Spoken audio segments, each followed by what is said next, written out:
Good afternoon. मेरी आवाज आ रही है? मैं सुनाई दे रहा हूं? सब कुछ क्लियर है? मैं सुनाई दे रहा हूं? सब कुछ क्लियर है? क्लियर है? क्लियर है? मेरी आवाज आ रही है?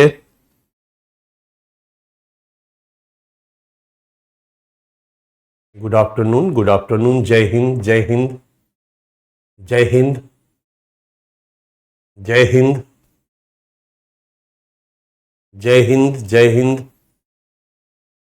आवाज आ रही है? Yes sir, clear clear clear clear clear. Thank you. आज एक नया चैप्टर, नया यूनिट आपके सामने है। जय हिंद, नमस्कार, राधे राधे, जय श्री राम। आप सभी को सभी को सभी को नमस्कार। चलिए क्लास को शुरू किया जाए। क्लास को शुरू किया जाए, ठीक है?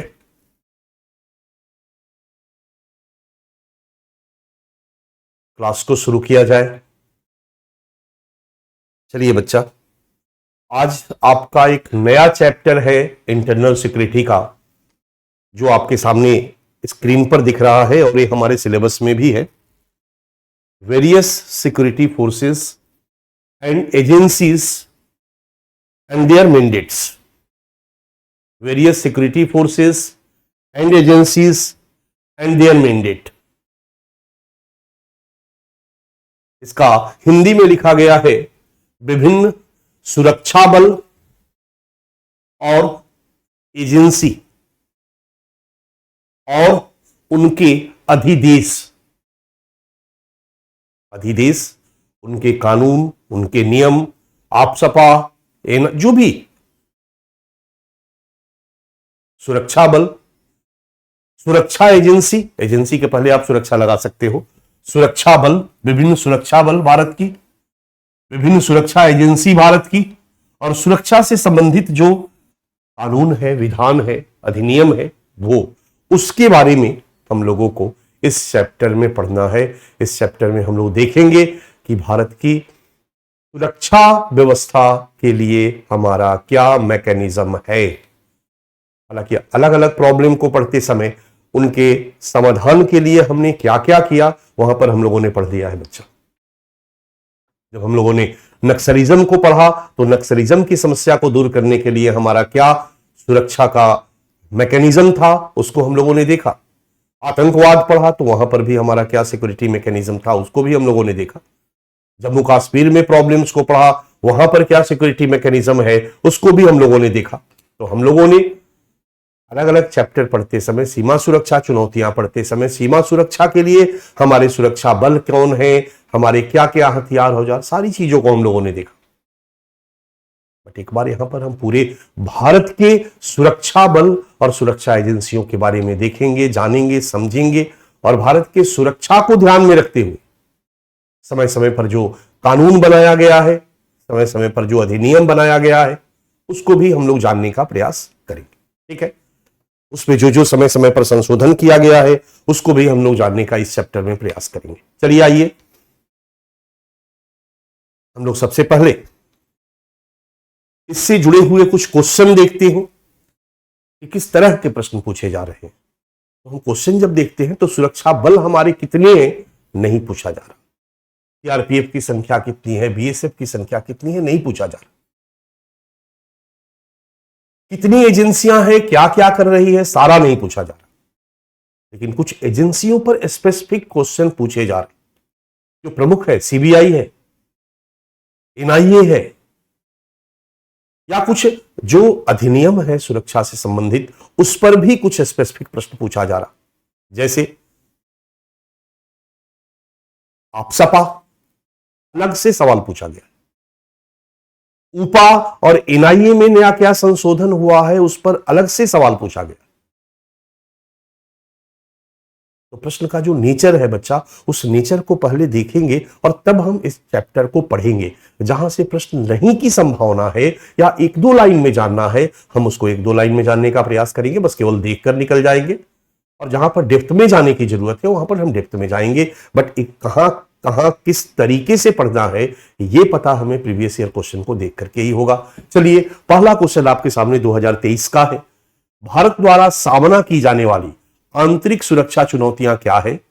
ऐसे खतरों का मुकाबला करने के लिए नियुक्त केंद्रीय खुफिया और जांच एजेंसियों की भूमिका बताइए। अब यहां पर एक कोई खुफिया एजेंसी या जांच एजेंसी नहीं पूछा है बच्चा, अब यहां पर थोड़ा सा ज्यादा बढ़ा दिया। ये थोड़ा जनरलाइज्ड क्वेश्चन है और इस तरह के प्रश्न हमें बताते हैं, रास्ता दिखाते हैं कि हमें केवल एक प्रमुख खुफिया एजेंसी या जांच एजेंसी के बारे में नहीं पढ़ना है, बल्कि जरूरत पड़ी तो 2, 4, 5, 10 है उसके बारे में भी पढ़ना है। ये बात अलग है कि जो प्रमुख है उस पर हम ज्यादा फोकस्ड रहेंगे, जो कम प्रमुख है उसको हम एक दो लाइन में देख करके निकल जाएंगे, बट देखेंगे सबको ताकि एक समग्रता में हमारी समझ हो। एक होलिस्टिक क्वेश्चन है खुफिया एजेंसी और जांच एजेंसी से हमारे भारत के सुरक्षा चुनौती, आंतरिक सुरक्षा चुनौती से निपटने के लिए हमारी क्या खुफिया एजेंसी और जांच एजेंसियां। 2019 में एक सवाल है, यह है भारत सरकार ने हाल ही में विधि विरुद्ध क्रियाकलाप निवारण अधिनियम ऊपा 1967 1967 और NIA अधिनियम के संशोधन के द्वारा आतंकवाद रोधी कानूनों को मजबूत कर दिया है। मानवाधिकार संगठनों द्वारा विधि विरुद्ध क्रियाकलाप निवारण अधिनियम का विरोध करने के विस्तार और कारणों पर चर्चा करते समय वर्तमान सुरक्षा परिवेश के संदर्भ में इन परिवर्तनों का विश्लेषण कीजिए। ऊपा में और NIA अधिनियम में कुछ संशोधन किया गया 2019 में। ऊपा मतलब अनलॉफुल एक्टिविटीज प्रिवेंशन एक्ट, पीछे कई बार हम लोगों ने चर्चा किया। अनलॉफुल एक्टिविटीज प्रिवेंशन एक्ट ऊपा कानून में और NIA कानून में जो 2008 में बनाया गया था स्पेशली टेररिज्म का मुकाबला करने के लिए। NIA आतंकवाद रोधी एक जांच एजेंसी है।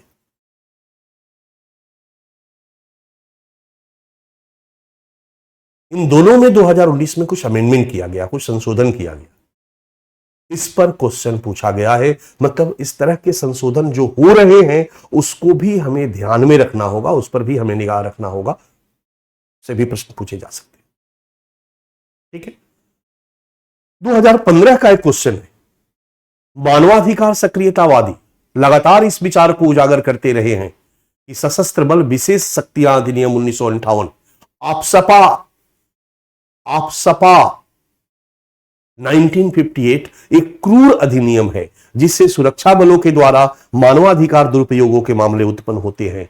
इस अधिनियम की कौन सी धाराओं, अब ध्यान से देखो बच्चा, अब ऐसा है कि कानून ही नहीं पूछा है, कानून का प्रोविजन ही नहीं पूछा है, आपसपा का प्रोविजन ही नहीं पूछा है, वो प्रोविजन किस धारा में है इतनी गहराई में जाकर के क्वेश्चन पूछा है, यानी पार्टिकुलर एक अधिदेश पर, एक मैंडेट्स पर, एक कानून पर डेप्थ में जाकर भी सवाल पूछा है कि इस अधिनियम की कौन सी धाराओं का सक्रियतावादी विरोध कर रहे हैं। उच्चतम न्यायालय के द्वारा व्यक्त विचार के संदर्भ में इसकी आवश्यकता का समालोचनात्मक मूल्यांकन कीजिए। सुप्रीम कोर्ट का इस पर क्या विचार है हमें यह भी जानना है। अधिनियम के प्रमुख जो प्रावधान है हमें यह भी जानना है, प्रावधान में से कौन विवादित प्रावधान है जिसके लिए मानवाधिकार संगठन विरोध कर रहे हैं, हमें यह भी जानना है, और वह विवादास्पद प्रावधान किस धारा में उल्लिखित है हमें यह भी जानना।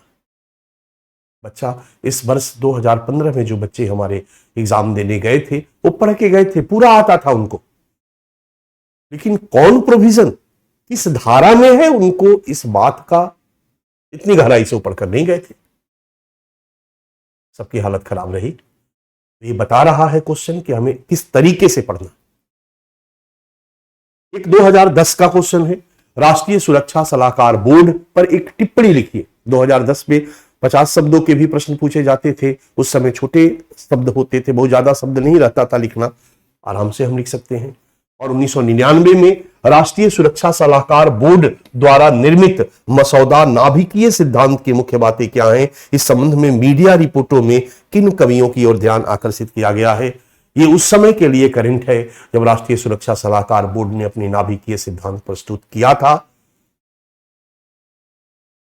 राइट। इस तरह के क्वेश्चन पूछे गए हैं।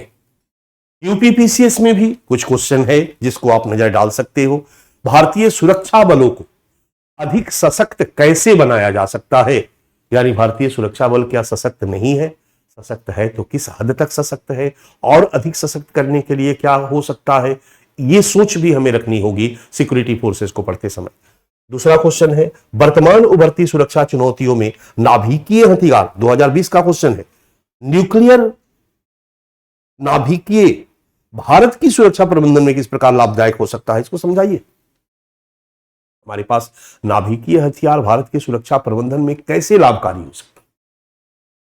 2019 में क्वेश्चन है, 2019 के मानसून सत्र में संसद ने आतंक विरोधी कानून और सूचना के अधिकार में संशोधन किया है। आतंक विरोधी कानून एनआईए, ये पहले भी यूपीएससी ने पूछ चुका है। इन संशोधन के फलस्वरूप क्या महत्वपूर्ण बदलाव लाए गए हैं, विश्लेषण कीजिए। और 2019 में क्वेश्चन है, भारत में केंद्रीय अन्वेषण ब्यूरो सीबीआई के गठन और कार्य का वर्णन कीजिए। अब ऐसा ट्रेडिशनल क्वेश्चन भी पूछ सकता है, सीबीआई का गठन और क्या कार्य है सीबीआई के बारे में बताइए। ऐसा नहीं कि सीबीआई से जो करंट में जो घटनाएं घट रही है या जो करंट अफेयर्स में कुछ चर्चा का विषय है वहीं से क्वेश्चन पूछेगा। पता चला कि अगर किसी भी जांच एजेंसी के बारे में कोई डिस्प्यूट चल रहा है, कोई करंट में घटनाएं घटी है, उस पर क्वेश्चन पूछते, ऐसा कोई जरूरी नहीं है। ट्रेडिशनल क्वेश्चन भी पूछ सकता है, सीबीआई के क्या अधिकार हैं, क्या कार्य है। आज के डेट में प्रवर्तन निदेशालय काफी चर्चा में है। प्रवर्तन निदेशालय क्या है, इसके क्या अधिकार क्षेत्र है, इसके क्या कार्य है, इस तरह के प्रश्न भी पूछे जा सकते हैं। आपके सामने है सारी चीजें। अगर इस तरह के सीबीआई पे प्रश्न बन सकता है तो प्रवर्तन निदेशालय तो आज के डेट में चर्चा में है, ईडी चर्चा में है, ईडी पे भी सवाल बन सकता है। यही है प्रीवियस ईयर क्वेश्चन। और फिर से हम लोग अपने टॉपिक पे आते हैं। जो टॉपिक हमने पीछे अंग्रेजी में लिखा था वो टॉपिक अभी हमने आपके सामने हिंदी में लिखा है। और टॉपिक है आपका, आपके सामने है, भारत में सुरक्षा बल एवं संस्थाएं और उनके अधिदेश। भारत में सुरक्षा बल एवं संस्थाएं और उनके अधिदेश। भारत में सुरक्षा बल, सिक्योरिटी फोर्सेस, ये अलग चीज हो गया।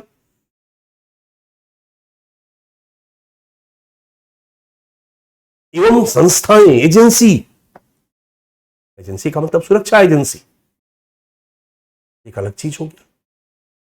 सुरक्षा से संबंधित एजेंसी और उनके अधिदेश, उनके नियम, उनके कानून, उनसे जुड़े अधिनियम, यह है हमारा आज का टॉपिक। और इस टॉपिक का हम एक स्ट्रक्चर अगर देखने का प्रयास करें बच्चा, यहां पर स्ट्रक्चर के पहले मैं थोड़ा सा आपका ध्यान ले जाना चाहूंगा।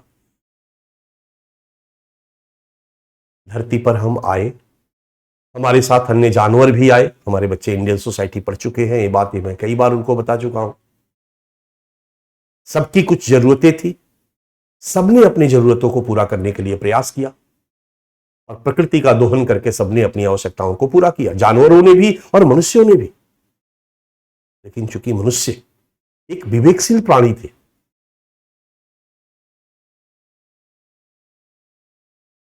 उनमें कुछ विशेष शारीरिक क्षमता थी, सीधा खड़ा हो सकते थे, हाथों की उंगलियों की बनावट अलग थी, इसलिए उन्होंने अपनी आवश्यकताओं को और बेहतर तरीके से पूरा करने की दिशा में प्रयास किया। और इस प्रयास में उन्होंने ढेर सारे नियमों और तौर तरीकों की रचना कर दी, ढेर सारे हथियार, औजार और मशीनों की रचना कर दी।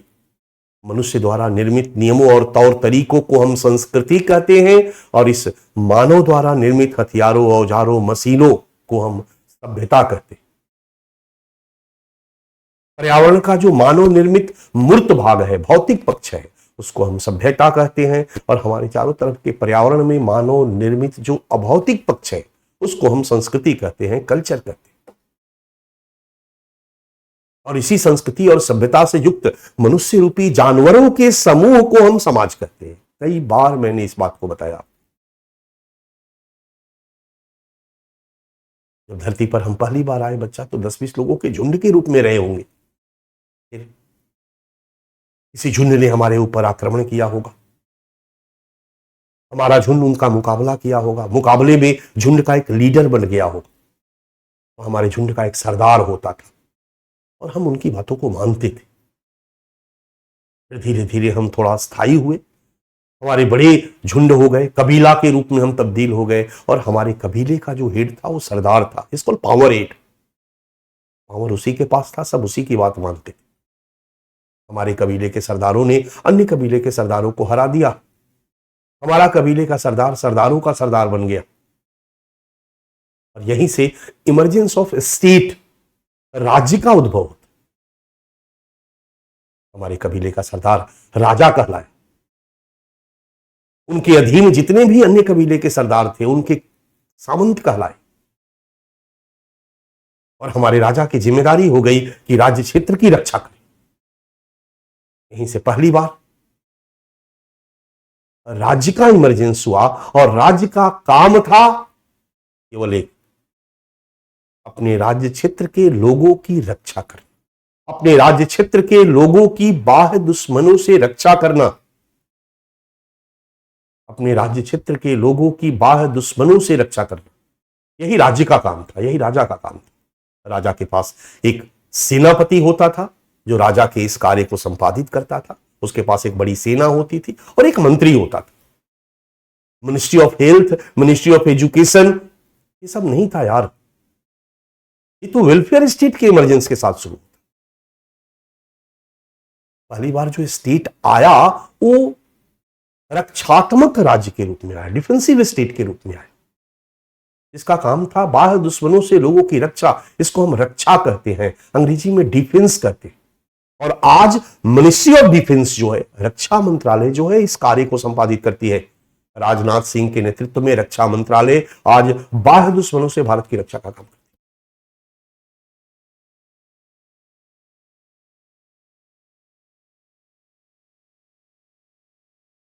भारत में भी ऐसा ही था, प्रारंभ में जो राज्य था वो केवल रक्षात्मक राज्य था। लॉ एंड ऑर्डर का काम, अब ध्यान से सुनो, इंटरनल लॉ एंड ऑर्डर का काम, एक तो हो गया बाह्य दुश्मनों से रक्षा करना, एक हो गया internal law and order. Bharat में इंटरनल लॉ एंड ऑर्डर, कानून व्यवस्था बनाए रखने का काम ग्राम पंचायत के जिम्मे था, जाति पंचायत के जिम्मे था, या आप पंचायत जैसी कुछ पंचायतें थी जो लॉ एंड ऑर्डर बनाए रखने का काम करती। राज्य लॉ एंड ऑर्डर बनाए रखने का काम नहीं करता था। इसका मतलब है कि आप कह सकते हो कि प्रारंभिक स्टेज में, प्रारंभिक चरण में राज्य केवल बाह्य दुश्मनों से अपने राज्य क्षेत्र के लोगों की रक्षा का काम करता था, ये डिफेंसिव स्टेट था। लॉ एंड ऑर्डर का काम नहीं करता था, एक दूसरे से राज्य के अंदर के लोगों की सुरक्षा, यहीं से रक्षा और सुरक्षा, डिफेंस एंड सिक्योरिटी अलग अलग होता।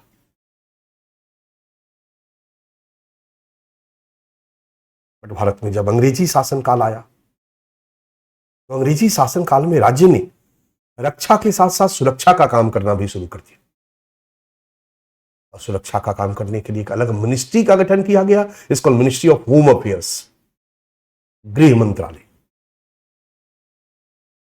मिनिस्ट्री ऑफ होम अफेयर्स, गृह मंत्रालय।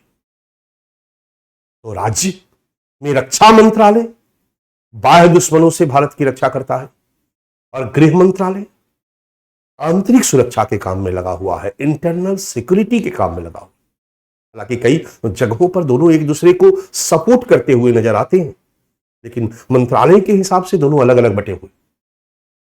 गृह मंत्रालय का काम आंतरिक सुरक्षा और रक्षा मंत्रालय का काम बाह्य दुश्मनों से भारत की सुरक्षा, ये ध्यान रहे।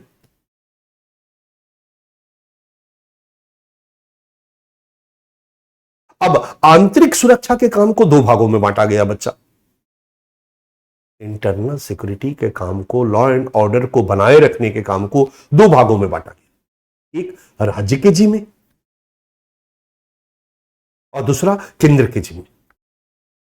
राइट, राज्य के जिम्मे और केंद्र के जिम्मे। पुलिस राज्य सूची का विषय, इसलिए पुलिस और थाना राज्य के पास ही होता है, केंद्र के पास नहीं होता। किसी के खिलाफ यदि कोई व्यक्ति अपराध करता है, इसके लिए आईपीसी और सीआरपीसी को लागू किया गया। भारतीय दंड संहिता, जुलाई तक यही रहेगा बच्चा। भारतीय दंड संहिता जून तक रहेगा, 1 जुलाई से नया वाला लागू होगा। भारतीय दंड संहिता आईपीसी एक संहिता है, कानून की किताब है, समझ सकते हो, जो व्यक्ति के कृत्य को अपराध है कि नहीं है डिफाइन करती है। कौन सा कृत्य अपराध है और उसके लिए क्या सजा का प्रावधान है, यह डिफाइन करती है। और 1973 में सीआरपीसी को लागू किया गया। ये प्रक्रिया को स्पष्ट करता है। और इस तरह से आईपीसी और सीआरपीसी के तहत व्यक्ति के क्रियाकलापों को, अपराध के रूप में परिभाषित करके, उनको दंडित करके, उनके द्वारा किए जाने वाले अपराध को रोकने का काम किया जाता है। और इसमें मिनिस्ट्री ऑफ डिफेंस काम नहीं करती है बच्चा, इसमें ये आंतरिक सुरक्षा का काम। और इस काम को पुलिस, थाना, बेसिक सारा काम राज्य के जिम्मे दे दिया गया है। राज्य सूची के अंतर्गत रखा गया है। पुलिस राज्य की होगी, थाना राज्य का होगा, और किसी के विरुद्ध अगर कोई अपराध होता है तो एफआईआर वो राज्य पुलिस के थाने में दर्ज करवाएगा। हर जिला में, हर शहर में, दिल्ली में भी 2 थाने नहीं होते हैं, राज्य वाला थाना अलग और केंद्र वाला थाना अलग, एक ही थाना होता है। और एफआईआर आपको एक ही जगह कराना पड़ता है। कुछ ऐसी सेंट्रल एजेंसी है जिनको एफआईआर करने का अधिकार दिया, बट सबको नहीं। एनआईए को अधिकार करने, एफआईआर करने का, सबको नहीं। एफआईआर का अधिकार केवल पुलिस थाने में। आप किसी के खिलाफ कोई भी एफआईआर पुलिस थाने में ही दर्ज करा सकते हो। पुलिस जांच करेगी, उसे दंडित करेगी, पकड़ेगी, जेल भेजेगी, मुकदमा चलाया जाएगा, न्यायालय उसको सुनेगा, उसको सजा देगा, फिर उसको जेल भेज दिया जाएगा, जेल में वो सजा काटेगा। ये है हमारा सिस्टम। क्यों है भाई? लॉ एंड ऑर्डर बना रहे, और लॉ एंड ऑर्डर बनाए रखने की जिम्मेदारी आंतरिक सुरक्षा का काम है। ये आंतरिक सुरक्षा का कार्य क्षेत्र है और ये काम राज्य पुलिस के जिम्मे। बट हमारा संविधान का अनुच्छेद 355 एक कहता है कि अगर केंद्र को लग रहा हो तो कहीं भी, किसी भी राज्य क्षेत्र में लॉ एंड ऑर्डर की समस्या उत्पन्न हो गई है तो केंद्र इस कार्य में राज्य की मदद कर सकता है। केंद्र इस कार्य में राज्य की मदद कर सकता है। इसलिए राज्य के पास भी सुरक्षा बल है और केंद्र के पास भी सुरक्षा बल है जो आंतरिक सुरक्षा के काम में लगे हुए हैं। राज्य के पास भी जांच एजेंसियां हैं और केंद्र के पास भी जांच एजेंसियां हैं जो आंतरिक सुरक्षा के लिए जांच का काम करते हैं।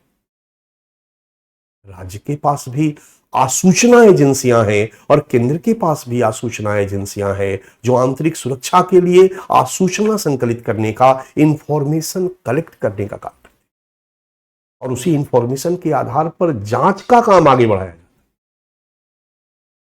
है। यह है लॉ एंड ऑर्डर।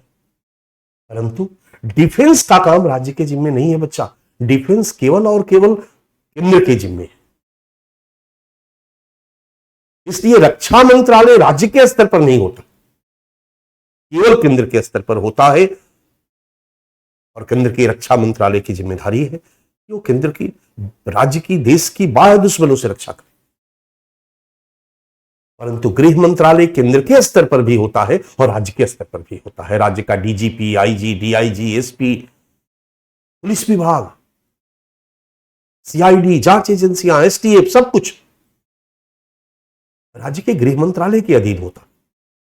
और केंद्रीय स्तर पर विद्यमान सुरक्षा बल, जांच एजेंसियां, आसूचना एजेंसियां, ये सब कुछ केंद्रीय स्तर पर गृह मंत्रालय के अधीन होता है। ये ध्यान में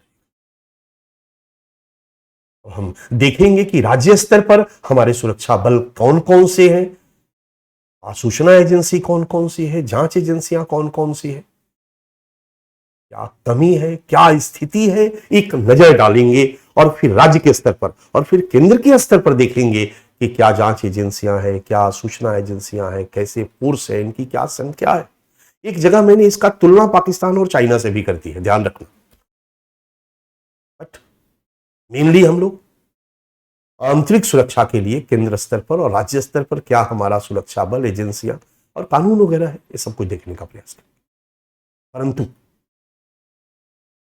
रक्षा वाला पार्ट हम लोग नहीं पढ़ेंगे, डिफेंस हमारे सिलेबस में नहीं है। डिफेंस से क्वेश्चन भी बहुत ज्यादा नहीं पूछा गया, नहीं के बराबर पूछा गया, नहीं पूछा गया बच्चा, बट हल्का सा नजर जरूर डालेंगे।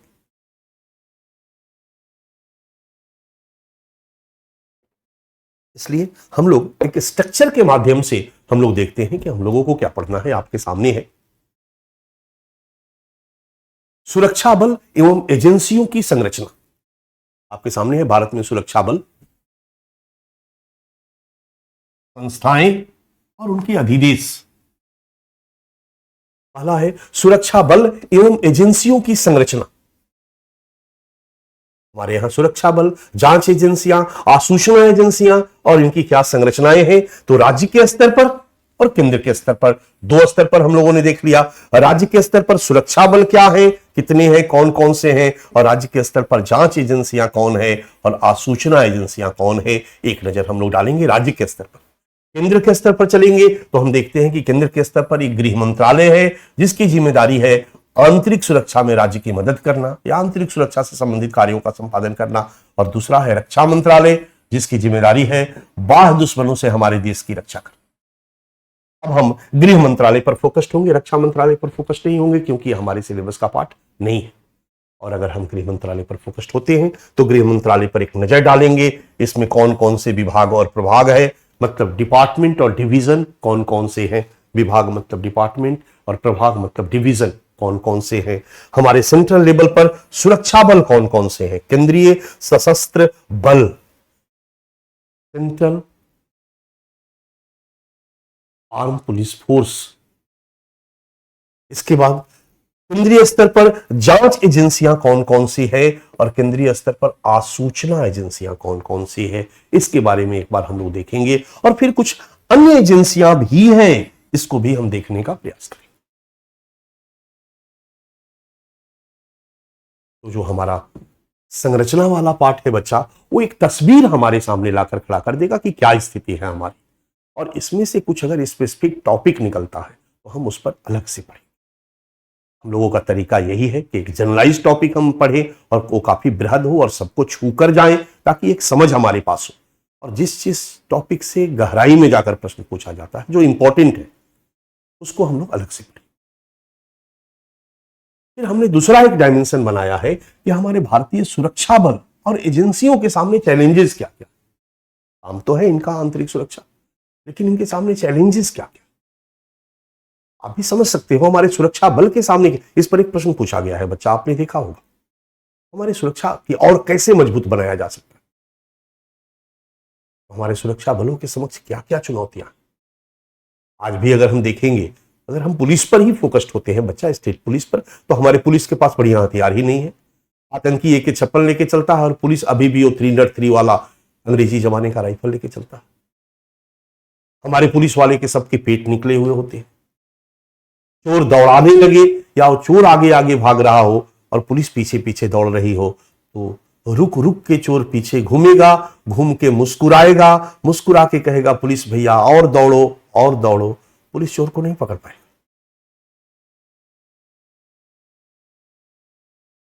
हमारी आसूचना एजेंसियों में भी बहुत सारी खामियां हैं, हमारी जांच एजेंसियों में भी बहुत सारी खामियां हैं। हमारी पुलिस अक्सर लेट से पहुंचती है, हमारे पास पुलिस बल है ही कम।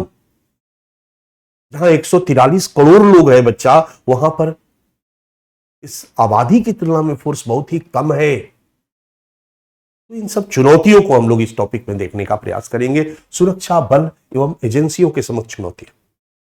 और फिर हम लोग चुनौतियों के समाधान हेतु किए गए क्या क्या प्रयास है। हमारे सुरक्षा बलों से संबंधित समस्याओं के समाधान हेतु किए गए प्रयास, हमारी जांच एजेंसियों की समस्याओं के समाधान हेतु किए गए प्रयास, और हमारे आसूचना एजेंसियों के समक्ष जो समस्याएं हैं, चुनौतियां हैं, उनके समाधान हेतु ये सब हम लोग किए गए प्रयास में आ जाएंगे। इसमें हम संवैधानिक प्रयास, कानूनी प्रयास, आयोग, परिषद, विभिन्न समितियां, कोई भी योजनाएं, नीतियां, ये सब कुछ पढ़ेंगे और तब जाकर के ओवरऑल हमारे सामने भारत की सुरक्षा ढांचा नजर आएगी कि पूरे इंडिया का सिक्योरिटी स्ट्रक्चर क्या है, सिक्योरिटी सिस्टम क्या है, उनके सामने चैलेंजेस क्या है, चैलेंजेस को दूर करने के लिए अभी तक क्या प्रयास किए गए, और जब प्रयास किए गए हैं तो फिर उन प्रयासों का मूल्यांकन करेंगे, देखेंगे कि इन प्रयासों से कुछ लाइट आउटपुट मिला है कि नहीं मिला है, मिला है तो क्या मिला है, मिला नहीं मिला है तो क्या नहीं मिला है, और जब नहीं मिला है इसलिए सुझाव की जरूरत है तो लास्ट हमारा होगा मूल्यांकन एवं सुझाव, मूल्यांकन एवं सुझाव। इस तरीके से बच्चा हम लोग अपने इस टॉपिक को पढ़ेंगे। आप घबराना मत कि सर कुछ चीजों पे तेजी से निकल रहे हैं, मैं उन चीजों पे तेजी से निकलूंगा जो इंपॉर्टेंट नहीं है, बट हम एक बार दिखाते चले जाएंगे क्योंकि हमें आपकी एक अंडरस्टैंडिंग को भी डेवलप करना है। छू कर निकलोगे और प्रश्न थोड़ा सा घुमा के पूछ दिया तो क्या पूछा है वो पता होगा, लेकिन जिस तरीके से घुमाया है आप प्रश्न ही नहीं समझ पाओगे। और यूपीएससी के प्रश्न को समझने के लिए एक समझ चाहिए और उस समझ के लिए पढ़ना।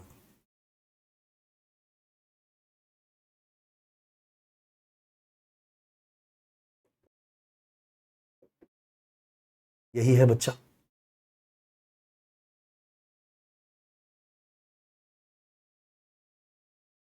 हमारी आंतरिक सुरक्षा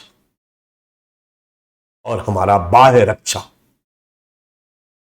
फिर से हम आते हैं आंतरिक सुरक्षा का क्या मैकेनिज्म है, और मैंने कहा कि आंतरिक सुरक्षा का मैकेनिज्म को यदि हम देखेंगे तो केंद्र स्तर पर और राज्य स्तर पर, और जब हम केंद्र स्तर पर की जगह पर सबसे पहले राज्य स्तर पर देखते हैं तो राज्य स्तर पर एक गृह मंत्रालय होता है। अक्सर एक गृह मंत्रालय राज्य में मुख्यमंत्री अपने पास रखते हैं क्योंकि गृह मंत्रालय एक महत्वपूर्ण मंत्रालय है और जो सत्ता में शीर्ष पर होता है वो चाहता है कि गृह मंत्रालय हमारे कंट्रोल में रहे या फिर कोई हमारा बहुत ही खास आदमी हो। भारत में भी केंद्रीय स्तर पर भी गृह मंत्रालय प्रधानमंत्री के जो सबसे खास लोग होते हैं उन्हीं के पास दिया जाता है।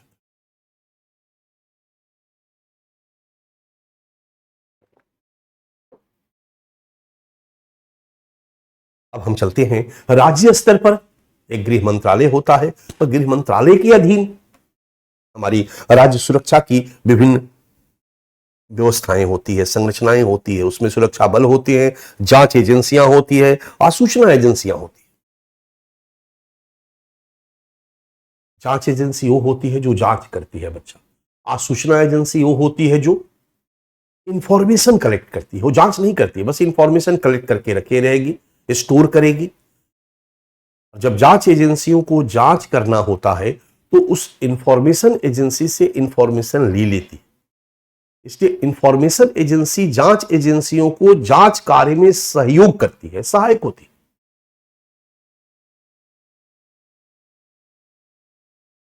अगर हम राज्य में आते हैं तो राज्य में सुरक्षा का सबसे बड़ा तंत्र किसके पास है? राज्य पुलिस। राज्य पुलिस, राज्य में थाना होता है, जिला में 20, 25, 30 थाना होता है, हर 10, 20, 50 गांव पर एक थाना होता है। वो थाना राज्य पुलिस के अधीन होता है, उसमें थाना अध्यक्ष होता है, 2-4 और sub inspector, assistant sub inspector होते हैं, एएसआई होते हैं, हवलदार होते हैं, सिपाही होते हैं। और किसी को यदि कोई दिक्कत होती है तो राज्य पुलिस में थाना में जाता है और अपनी बात, अपनी समस्या अगर किसी ने मारा है उसको थाना में कंप्लेन के रूप में दर्ज करवाता है, उसको हम एफआईआर कहते हैं, फर्स्ट इंफॉर्मेशन रिपोर्ट।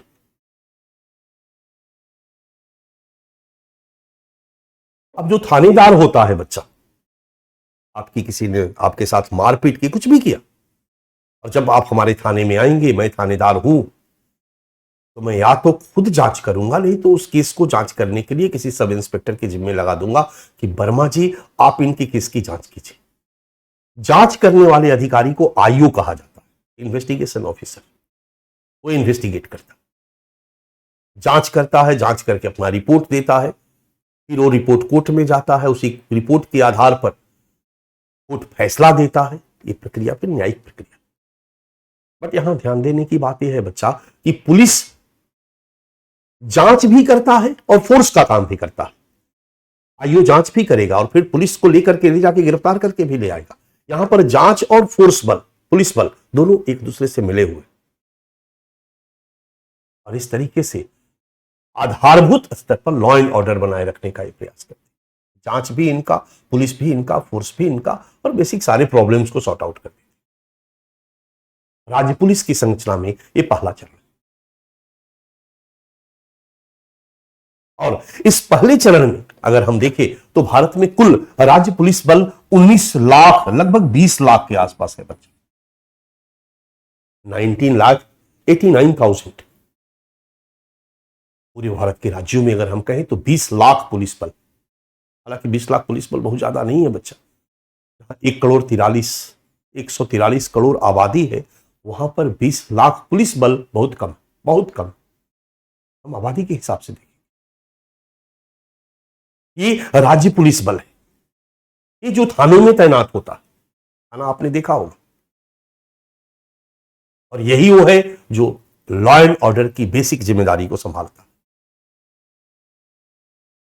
ये थानेदार के अधीन होता है। 2, 4, 5 थाना पर एक इंस्पेक्टर होता है। इसके बाद एक सब डिवीजन के लेवल पर पुलिस का हेड होता है, जिसको हम डीएसपी कहते हैं, यूपी में जिसको हम सीओ कहते हैं। और फिर जिला स्तर पर एक पुलिस का हेड होता है, जिसको हम एसपी कहते हैं, सुप्रिंटेंडेंट ऑफ पुलिस कहते हैं। फिर 2-3 जिला मिलाकर एक डीआईजी होता है। 6-7 जिला मिलाकर एक आईजी होता है। फिर हर जोन, अगर 2-3-4 जोन में बटा हुआ है तो हर जोन का एक एडीजीपी होता है। और लास्ट में टॉप पे डीजी पुलिस होता है, director general of police, DGP जिसको हम कहते हैं। फिर डीजीपी से ऊपर होम सेक्रेटरी, गृह मंत्री, होम मिनिस्टर। ये हमारी राज्य पुलिस की संरचना होती है। इसके अलावा पुलिस थाना तो आपने समझ लिया, इसके अलावा हर राज्य में कुछ सशस्त्र पुलिस बल होता। हर राज्य में कुछ सशस्त्र पुलिस बल होता है। ये हर डिस्ट्रिक्ट हेडक्वार्टर पे तैनात होते हैं, बस रहते हैं। यूपी में पीएससी है, बिहार में बीएमपी है। इसको हम राज्य सशस्त्र पुलिस बल कहते हैं। टोटल देश में सभी राज्यों को मिलाकर लगभग 4.25 लाख, 4.75 लाख राज्य सशस्त्र पुलिस बल है। स्टेट आर्म्स पुलिस फोर्स है। अलग अलग राज्यों में इसको अलग अलग नाम से जाना जाता है। और इनकी तैनाती स्पेशल केस में होती है, अदरवाइज ये बैठते हैं, खाते हैं, खेलते हैं, कूदते हैं। हर डिस्ट्रिक्ट हेडक्वार्टर में इनका कैंप होता है, एंजॉय करते हैं। लेकिन जब कभी भी कहीं झगड़ा हुआ, स्थिति तनावपूर्ण हो गई, चुनाव का मौका आया, या पुलिस में अगर जरूरत, डिमांड हुई, अगर कोई नक्सल प्रभावित क्षेत्र है, थाने में जरूरत है, तो इनको तैनात कर दिया। तो राज्य स्तर पर 2 पुलिस फोर्स हो गया। एक तो जनरल पुलिस जो थानों में तैनात होती है, जिसकी संख्या सबसे ज्यादा है, और दूसरा राज्य सशस्त्र पुलिस बल। इस तरह से 2 स्तर पे ये फोर्स राज्य में लॉ एंड ऑर्डर बनाए रखने का काम करते हैं। 2 स्तर पर ये फोर्स राज्य में लॉ एंड ऑर्डर बनाए रखने का काम करते हैं। लेकिन हमारी सरकार ने महसूस किया कि कई बार आपातकालीन ऐसी अवस्था आती है जहां और ढेर सारे पुलिस फोर्स की जरूरत पड़ सकती है। चुनाव आता है तब पड़ सकती है, दंगा फसाद हो जाए तब पड़ सकती है। तो इस तीसरे तरह की मांग की कमी को पूरा करने के लिए 1966 में एक नया फोर्स की सोच आई, होमगार्ड। नाम सुना होगा आपने, होमगार्ड। ये होमगार्ड परमानेंट नहीं होते, ये स्टूडेंट हो सकते हैं, जो युवा हैं, अलग अलग फील्ड में काम करने वाले, इनकी नियुक्ति होमगार्ड के रूप में होती है। ये अपने घर में नॉर्मल जिंदगी जीते हैं, इनको प्रॉपर ट्रेनिंग दे दी जाती है, बट ये घर में अपनी नॉर्मल जिंदगी जीते हैं। और जब कभी भी राज्य को जरूरत हुई, राज्य इनको कॉल करता है, ये आते हैं, ज्वाइन करते हैं, इनको हथियार पकड़ा दिया जाता है, ड्यूटी पे लग जाते हैं। 2 महीना, 3 महीना, 4 महीना इनका यूज किया जाता है, ये ड्यूटी पर लगे रहते हैं और फिर सरकार इनको उतनी ही महीने की सैलरी देती है, बाकी महीने की सैलरी नहीं देती है, फिर बाकी अपने काम में चले जाते हैं। यही है होमगार्ड। होमगार्ड की बड़ी मांग और आंदोलन लगातार चलता रहा है कि इनको परमानेंट किया जाए, इनको परमानेंट किया जाए। होमगार्ड आपको समझ में आ गया होगा। भारत में लगभग 6 लाख 5,73,793 5,73,793 आपके होमगार्ड के जवान। ये है बच्चा होमगार्ड। होमगार्ड के अलावा 3 महीने बता दिया, होमगार्ड के अलावा हर राज्य को, होमगार्ड के अलावा हर राज्य को अपना स्पेशल टास्क फोर्स बनाने का अधिकार। हर राज्य अपने कुछ अलग अलग बड़ी समस्याओं के लिए एसटीएफ का गठन कर सकते हैं। हर राज्य अपने कुछ बड़ी बड़ी समस्याओं के लिए एसटीएफ का गठन कर सकते हैं और ऐसे फोर्स को अपने विद्यमान फोर्स में से ही ले सकते हैं। होमगार्ड से उठा लिया, पुलिस से उठा लिया, रिटायर्ड आर्मी मैन वगैरह को भी ले लेते हैं, बीएसएफ आर्मी से जो रिटायर्ड लोग हैं उनको लेके स्पेशल टास्क फोर्स बनाने का अधिकार राज्य को दिया गया। अगर हमारा राज्य थे तो नक्सलवाद से प्रभावित है तो हम एसटीएफ का गठन कर सकते हैं, उनको स्पेशल ट्रेनिंग देंगे और उनको नक्सलवाद के उन्मूलन के लिए लगाएंगे। वो नक्सली क्षेत्रों में प्रतिनियुक्त किए जाएंगे, उनका पोस्टिंग होगा। ये है एसटीएफ। इस तरह 4 स्तरों पर राज्य लॉ एंड ऑर्डर बनाए रखने का काम करता है। 4 स्तरों पर राज्य लॉ एंड ऑर्डर बनाए रखने का काम करता है।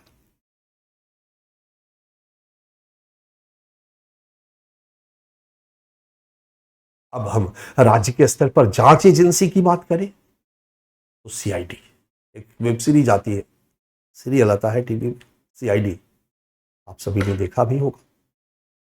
ये सीआईडी जो है ना, ये राज्य स्तर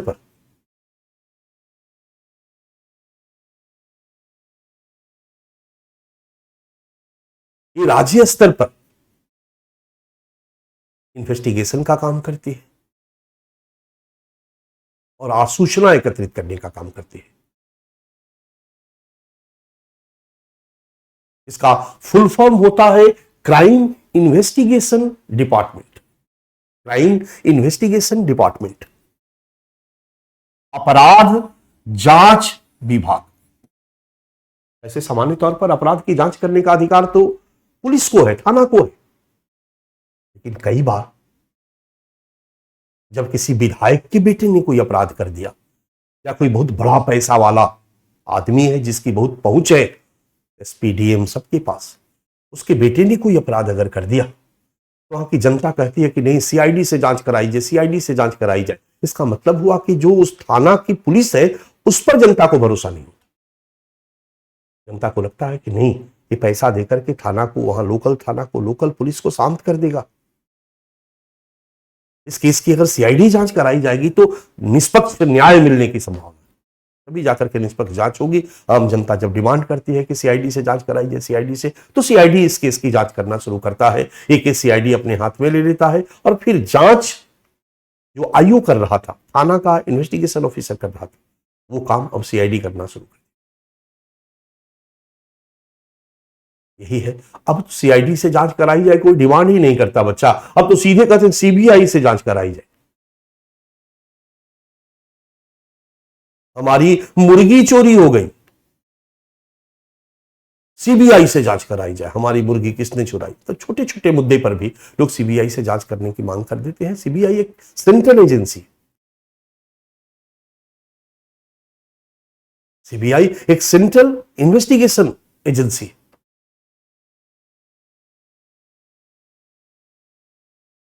चलेगा बच्चा? ये है CID, investigation and intelligence agency. इस तरह से राज्य के स्तर पर यही मैकेनिज्म है जो भारत में सुरक्षा का काम करता है।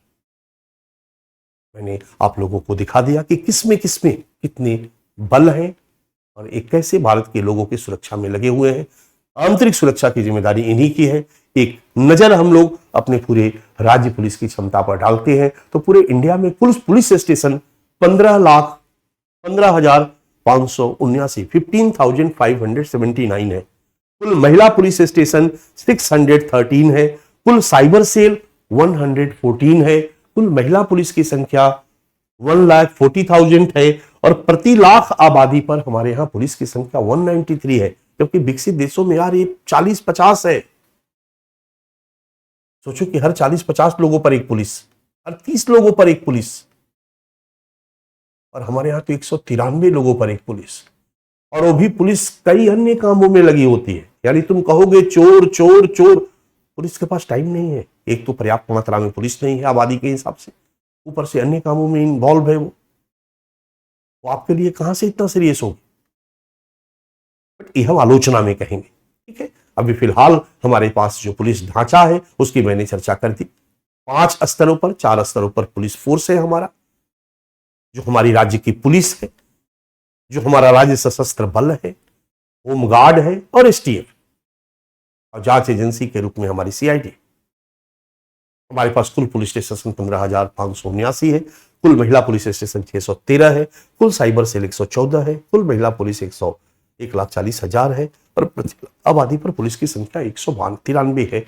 ये है बच्चा हमारा राज्य स्तर पर आंतरिक सुरक्षा की व्यवस्था।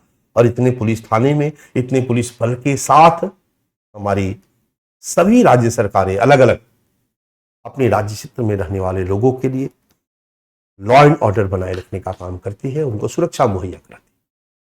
अगर कोई व्यक्ति किसी को मार दे, पीट दे, गोली मार दे, खून खराबा कर ले, लूट ले, ये सारी जिम्मेदारी राज्य की।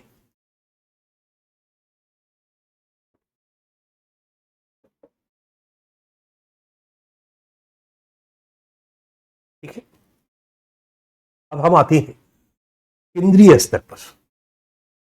और जब हम केंद्रीय स्तर पर आंतरिक सुरक्षा की बात करते हैं तो आंतरिक सुरक्षा की जिम्मेदारी केंद्रीय स्तर पर गृह मंत्रालय की, मिनिस्ट्री ऑफ होम अफेयर्स। ये इंटरनल सिक्योरिटी का काम देखता है सेंट्रल लेवल। मैंने बताया हमारे संविधान के अनुच्छेद 355 में ये प्रावधान किया गया है कि केंद्र भी देख सकता है, बट मुख्य काम राज्य करेगा। केंद्रीय स्तर पर गृह मंत्रालय के अधीन हमारी सुरक्षा की संरचना क्या है बच्चा? दिल्ली में गृह मंत्रालय है हमारा, आपके स्लाइड में मिनिस्ट्री ऑफ होम अफेयर्स दिखाया जा रहा है। एक साइड में गृह मंत्रालय है और एक साइड में कार्मिक मंत्रालय है, राइट। अब गृह मंत्रालय आंतरिक सुरक्षा का काम देखती है, राइट। और ये आंतरिक सुरक्षा का काम कई भागों में बांट चुकी है। इसके कई विभाग एवं प्रभाग हैं। गृह मंत्रालय, आंतरिक सुरक्षा, कई विभाग एवं प्रभाग। इसके बाद केंद्र के पास कुछ केंद्रीय सशस्त्र बल है। कुल मिलाकर के 5 केंद्रीय सशस्त्र बल है हमारे पास। हम जानते हैं सीआरपीएफ है, सीआईएसएफ है, बीएसएफ है। 5 केंद्रीय सशस्त्र बल है। जांच एवं आसूचना एजेंसियां, जांच एवं आसूचना एजेंसियां भी गृह मंत्रालय के अधीन केंद्रीय स्तर पर है। सीबीआई केंद्रीय स्तर पर जांच एजेंसियां हैं और गृह मंत्रालय के अधीन है। हालांकि कुछ ऐसी जांच एजेंसियां हैं जिसको मैंने अन्य जांच एजेंसियां में भी रख दिया, जो गृह मंत्रालय के अधीन नहीं है बच्चा, उसको भी हम अलग से करेंगे। ईडी गृह मंत्रालय के अधीन नहीं है, तो हम पढ़ेंगे तो पूरा का पूरा पढ़ेंगे। गृह मंत्रालय के विभाग और प्रभाग, केंद्रीय सशस्त्र बल, जांच और आसूचना एजेंसियां, अन्य एजेंसियां, एक एक करके हम देखते हैं। सबसे पहले विभाग और प्रभाग पे नजर डालते हैं। तो हमारे यहां सबसे पहले केंद्रीय गृह मंत्रालय में एक प्रशासन विभाग है। प्रशासन विभाग का कोई बहुत प्रमुख काम नहीं है, बहुत ज्यादा गहराई में हमें नहीं समझना है।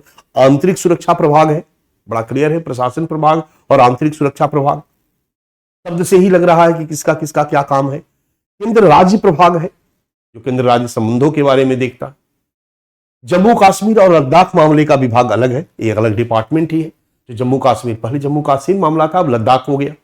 इसका नाम बदल दिया गया जम्मू कश्मीर एवं लद्दाख मामला विभाग, Jammu Kashmir Ladakh affairs, department of Jammu Kashmir Ladakh affairs. इसके बाद सीमा प्रबंधन विभाग, एक अलग से प्रभाग है जो बॉर्डर मैनेजमेंट का काम देखता है। सीमा प्रबंधन हम लोग पढ़ चुके हैं। गृह मंत्रालय के अधीन सीमा से संबंधित कुछ भी होगा, इसका जो सेक्रेटरी होगा, डिप्टी सेक्रेटरी होगा, वही इस काम को देखेगा। उसी के पास फाइल रहेगी और सब कुछ उसका अलग अलग बांट दिया गया। ये डिवीजन ऑफ लेबर है किसी भी बड़े ऑर्गेनाइजेशन का।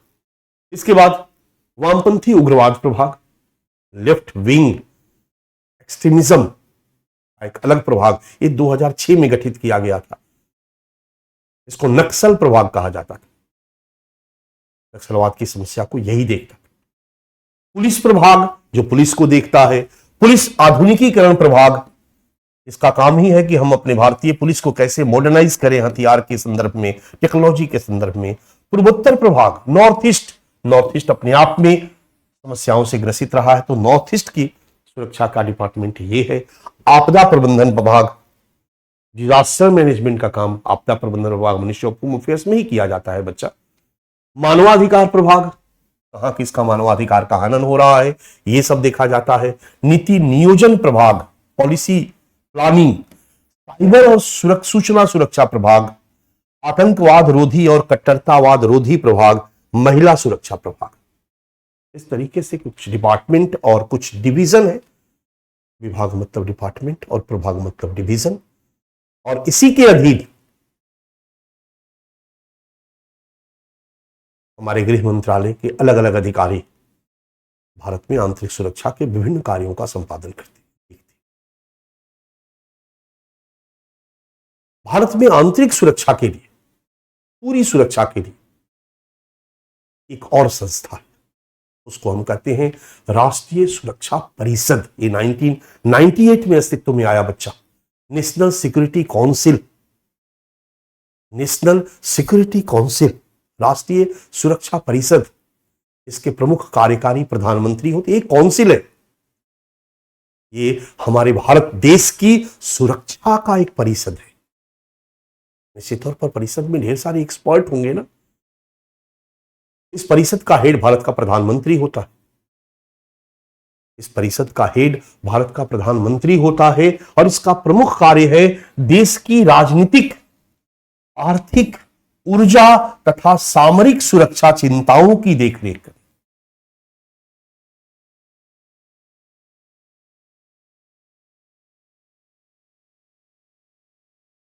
सुरक्षा से संबंधित जितने भी विषय हैं, इसकी देखरेख यह राष्ट्रीय सुरक्षा परिषद करता, इसके हेड प्रधानमंत्री होते हैं।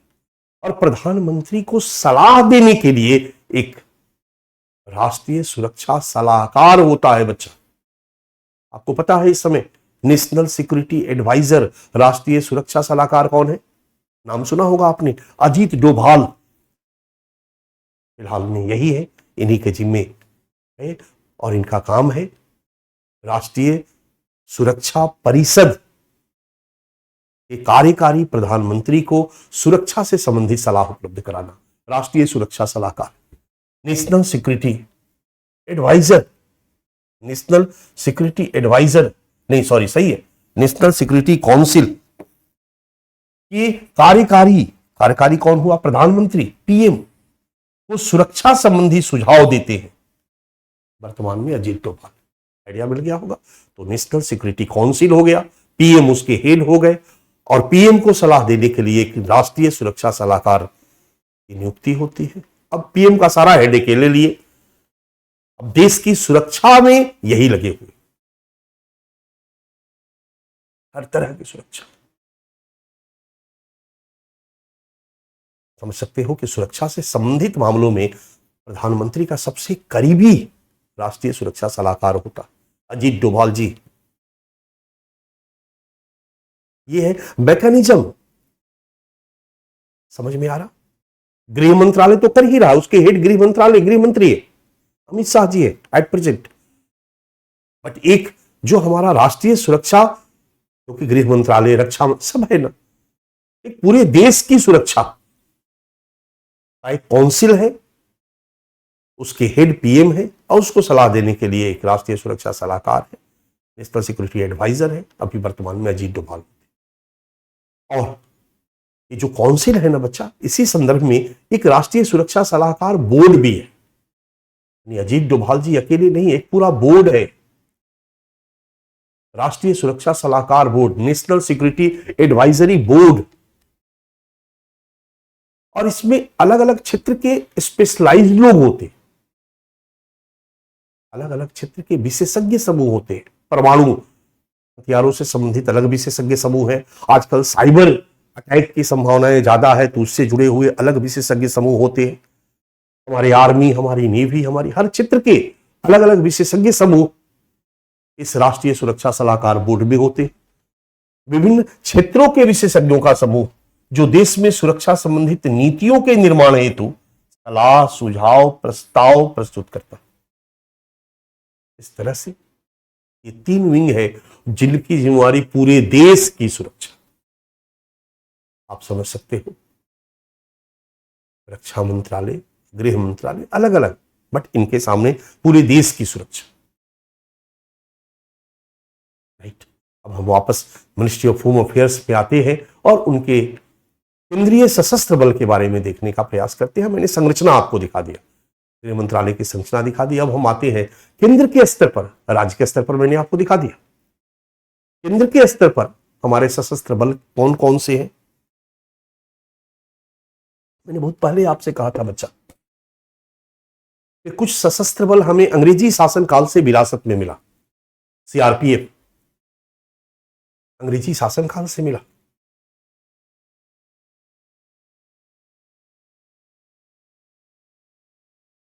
सीआरपीएफ अंग्रेजी शासनकाल से हमें मिला। पहले इसको क्राउन रिप्रेजेंटेटिव पुलिस फोर्स कहा जाता था। 1949 में इसका नाम सीआरपीएफ पड़ा, सेंट्रल रिजर्व पुलिस फोर्स पड़ा। देश हमारा आजाद होता है। आजाद होने के बाद 4 और केंद्रीय सशस्त्र बल गठित किए जाते।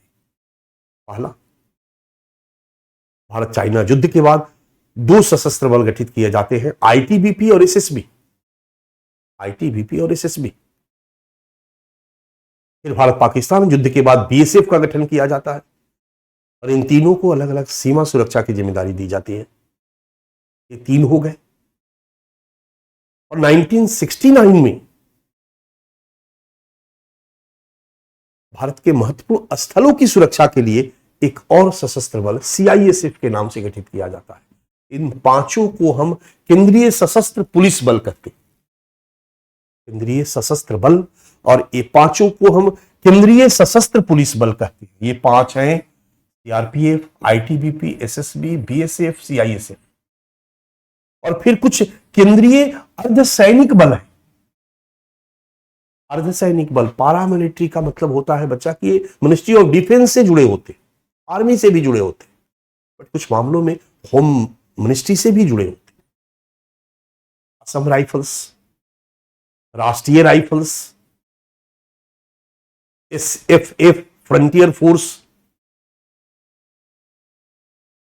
इनको हम पैरामिलिट्री कहते हैं। क्लियर है। इस तरीके से केंद्रीय स्तर पर जो प्रमुख सशस्त्र बल है, और ये आंतरिक सुरक्षा में लगे हुए, ये हमारे बाहरी दुश्मनों से युद्ध नहीं लड़ती। आर्मी नहीं है, आर्मी का ही एक स्पेशल विंग है। एक असम के लिए बनाया गया, एक जम्मू कश्मीर के लिए बनाया गया बच्चा। तो फिर दूसरा भारत चाइना के लिए बनाया गया।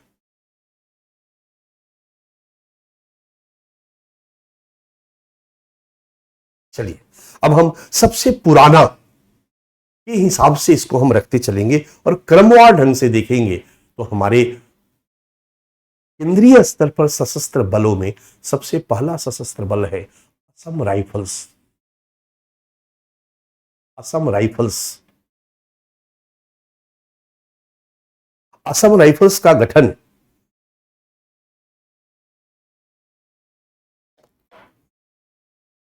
1835 में किया गया बच्चा। असम राइफल्स का गठन 1835 में किया गया। मैं थोड़ा सा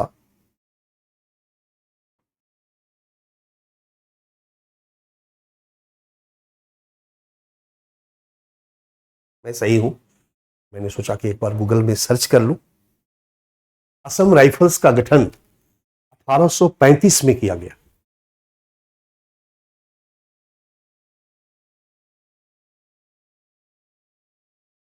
और 1917 में इसका नाम, मतलब इसको प्रॉपर तरीके से एक सशस्त्र बल के रूप में स्थापित किया गया।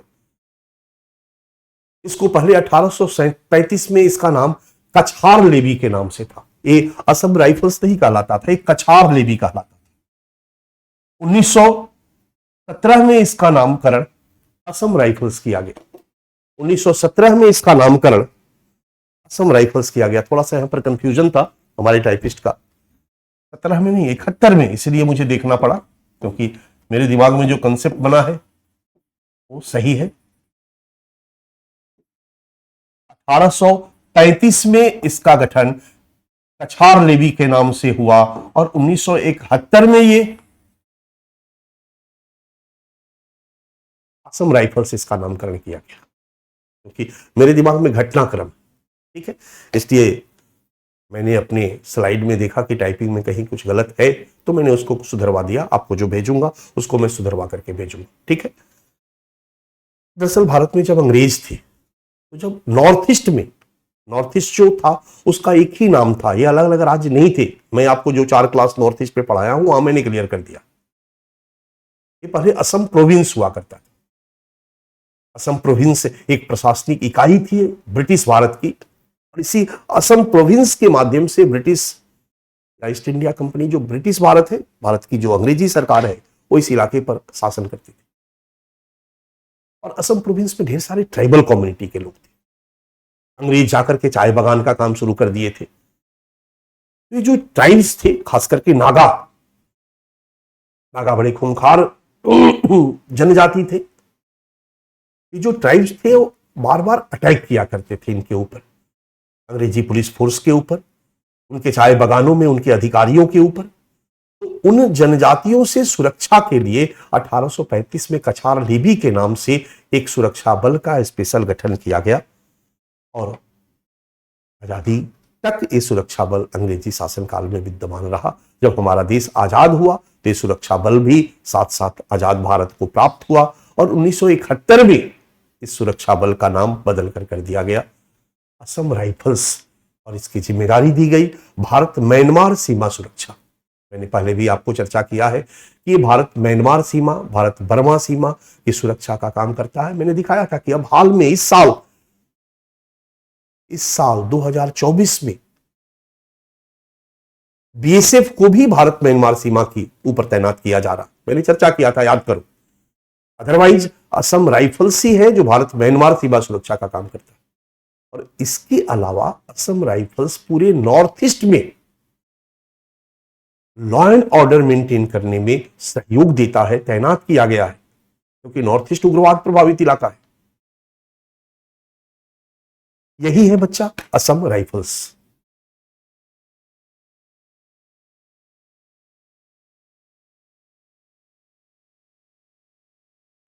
राइट, चलेगा।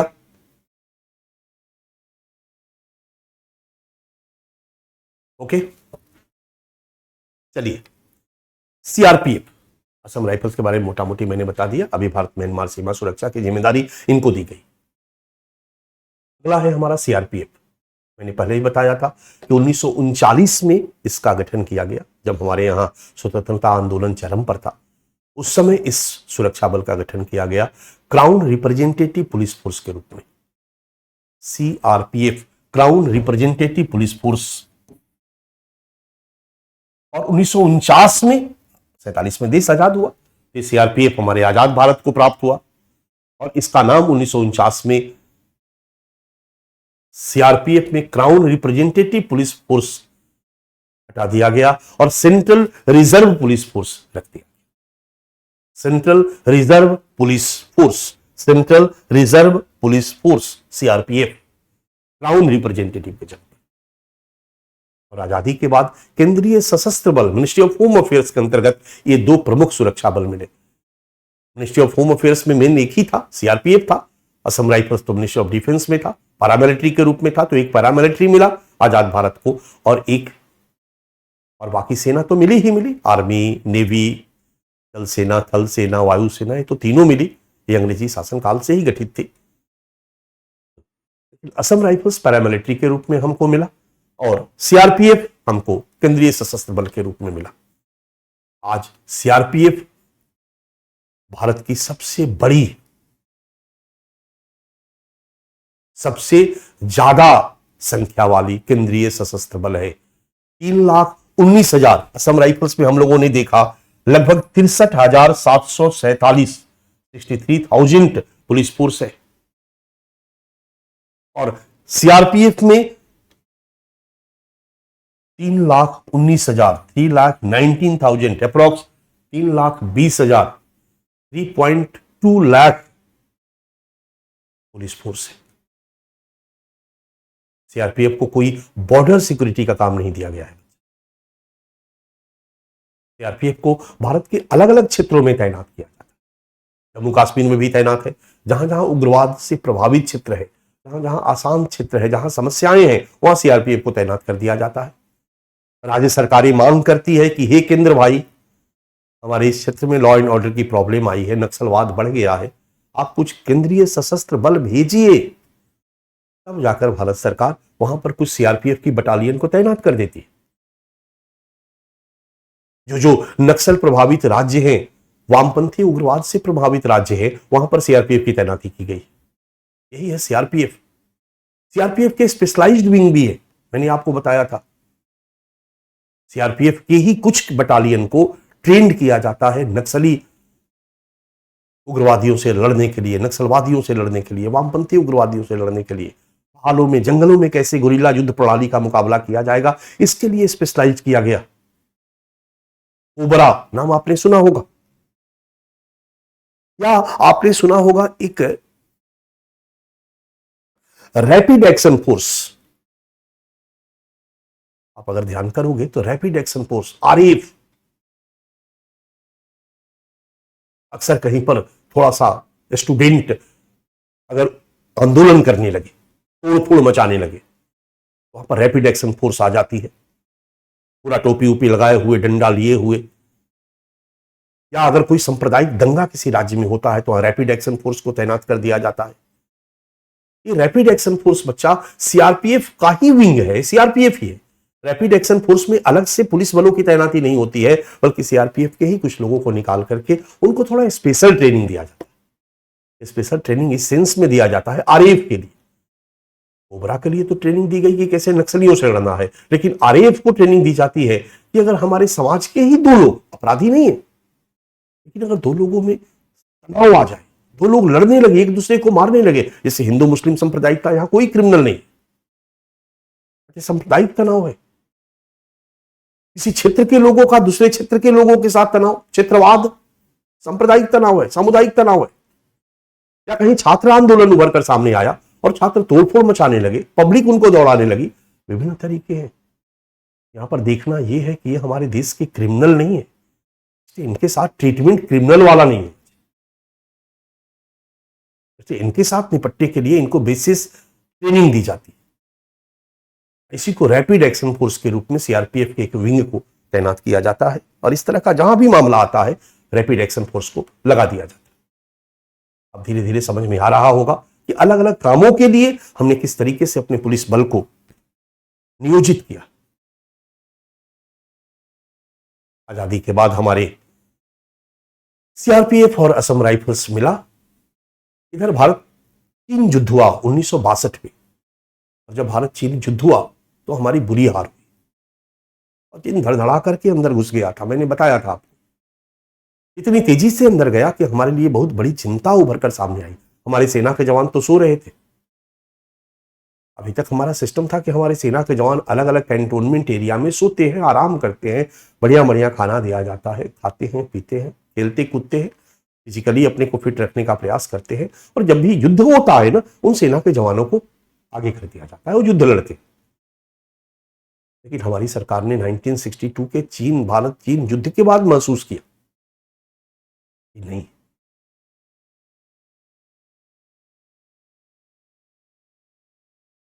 युद्ध के बाद महसूस किया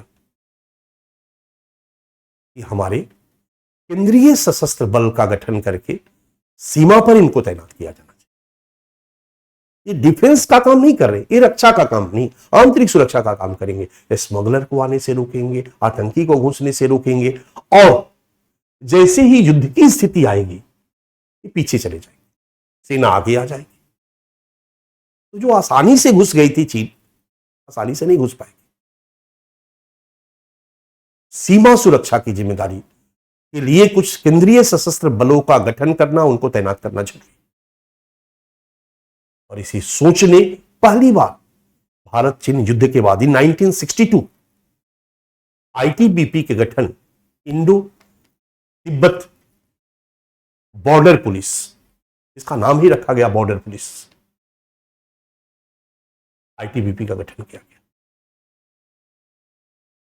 और इस आईटीबीपी की जिम्मेदारी दी गई भारत चीन सीमा की सुरक्षा की जिम्मेदारी, इनको भारत चीन सीमा पर तैनात किया गया। भारत चीन सीमा अरुणाचल प्रदेश साइड में भी है, सिक्किम के पास भी है और इधर भी है। हर जगह जहां पर भी भारत चीन के साथ सीमा साझा होता है, वहां पर आईटीबीपी को तैनात किया। जब 1962 में आईटीबीपी का गठन किया जा रहा था, उस समय चीन का आक्रमण और चीन का धड़धड़ा करके हमारे अंदर घुस जाना हमारे लिए शॉकिंग था। बहुत सारा रिसर्च हुआ, हम बुरी तरह हार गए थे। इसलिए हमारी सरकार ने महसूस किया कि नॉर्थ ईस्ट के लोगों में जो मंगोलायड रेस के नाटे नाटे चपटे चपटे, जो उनका शारीरिक बनावट है वो चीन के लोगों के साथ, म्यांमार के लोगों के साथ मैच करता है। इस सिमिलर जो फिजिकल कंस्ट्रक्शन है उसके आधार पर कहीं मनोवैज्ञानिक रूप से वो चीन के साथ जुड़ाव महसूस न करने लगे, मनोवैज्ञानिक रूप से वो म्यांमार के साथ जुड़ाव न महसूस करने लगे, उनमें भारत के प्रति जुड़ाव हो, इसके लिए प्रयास किए जाने की जरूरत है। और इसी उद्देश्य को ध्यान में रख करके 1963 में एक एसएसबी का गठन किया गया। एसएसबी का गठन किया गया। इस तरह से 62 और 63 में दो सुरक्षा बल हमारे सामने आए। एक आईटीबीपी, आज के डेट में 89,000 इनकी संख्या है, लगभग 90,000 ही है, 90,000 के आसपास है, और इनको भारत चीन सीमा पर तैनात किया गया है। और दूसरा आया एसएसबी 1963 में, आज के डेट में लगभग 77,000 इनकी संख्या है। 2001 में, हालांकि भारत नेपाल के साथ हमारे संबंध सदैव अच्छे रहे, हमारे भारत भूटान के साथ संबंध सदैव अच्छे रहे, भारत नेपाल के लोग और भारत भूटान के लोग एक दूसरे देश में धड़ल्ले से आते जाते रहे, तो कभी ऐसी सीमा सुरक्षा की आवश्यकता महसूस नहीं हुई। लेकिन 2001 में हमें लगा, आतंकवाद जब बढ़ने लगा, तो हमें लगा कि नहीं, हमें भारत नेपाल सीमा और भारत भूटान सीमा सुरक्षा की जिम्मेदारी के लिए भी सुरक्षा बल को तैनात किया जाना चाहिए।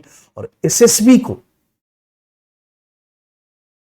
2001 की बात, एसएसबी को भारत भूटान सीमा सुरक्षा की जिम्मेदारी दे दी गई। बच्चा, भारत भूटान सीमा की सुरक्षा की जिम्मेदारी दे दी गई और भारत नेपाल सीमा की सुरक्षा की जिम्मेदारी दे दी। भारत चीन सीमा हो गया, भारत भूटान सीमा हो गया। 1971 में सब राइफल्स को जिम्मेदारी दे दी गई थी, जो कछार लिबी के नाम से गठित किया गया था। भारत म्यांमार सीमा हो गया।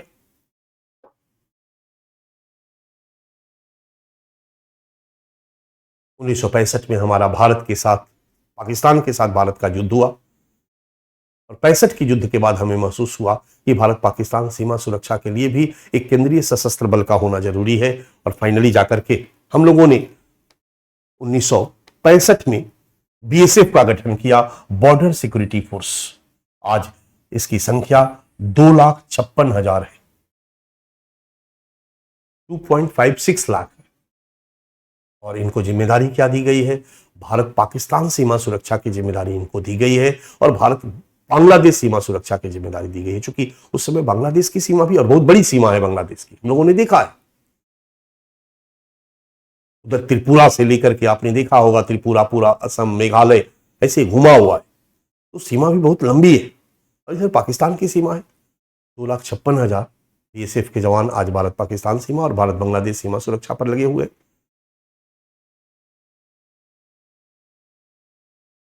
ये बीएसएफ 1965 तक आ गया, यानी 1965 तक 4 हमारे केंद्रीय सशस्त्र पुलिस बल आ गए, सीआरपीएफ, आईटीबीपी, एसएसबी और बीएसएफ, और एक पैरामिलिट्री असम राइफल्स जो हमें मिला था, इसको भारत म्यांमार सीमा पर तैनात कर दिया गया। सारा सीमा हमारा प्रॉपर सेफ हो गया। बट 1969 में बच्चा, ये ध्यान देना, और ये सीमा पर इनका आज के डेट में सीमा पर तैनात होते हैं, फर्स्ट लाइन में यही होते हैं, इनका सीमा पर नेटवर्क इन्हीं का होता है। भारत पाकिस्तान सीमा पर पाकिस्तान के कई लोगों को ये पैसा देते हैं मंथली, और पैसा दे करके उनसे आसूचना प्राप्त करते हैं, कहां कहां पाकिस्तान की सेना, कौन कौन हथियार, कहां कहां सुरंग, ये सारी चीजों की जानकारी वहां पाकिस्तान में रहने वाले लोगों से, जो वहां के गरीब तबके के लोग हैं, उनको पैसा देकर उनको एक आसूचना एजेंसी के रूप में उनको यूज करते हैं, उनसे जानकारी प्राप्त करते हैं, वो उनके जासूस के रूप में काम करते हैं पैसे के लिए। तो सीमा की जितनी बेहतरीन जानकारी उनको होती है, जो सीमा पर तैनात हमारे केंद्रीय सशस्त्र बल के लोग हैं, जो मिनिस्ट्री ऑफ होम अफेयर्स के अंतर्गत काम करते हैं, उतनी आर्मी को भी नहीं।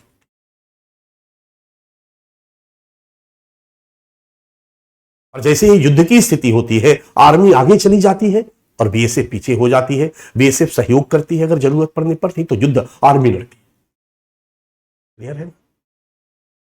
हाँ, आर्मी अपने जो भी उसके पास सूचनाएं उपलब्ध होती है, उन सब से आर्मी को, बीएसएफ के पास, वो आर्मी को या जो भी सीमा सुरक्षा पर तैनात है केंद्रीय सशस्त्र बल का, वो आर्मी को सपोर्ट करती है, सहयोग देती है, सूचना उपलब्ध कराती है। इस तरीके से हमारा सुरक्षा का जो मैकेनिज्म है वो तैयार। 1969 में हमने महसूस किया कि हमारे जो प्रमुख ऐतिहासिक स्थल है, हमारे विरासत है, हमारे हेरिटेज है, या कुछ और हमारी जो प्रमुख चीजें हैं, धरोहर, या हमारे कुछ प्रमुख अभिस्थापनाएं हैं, जो एस्टैब्लिशमेंट है, उनकी सुरक्षा भी चाहिए। और इसी सोच के साथ 1969 में हमने एक अलग केंद्रीय सशस्त्र बल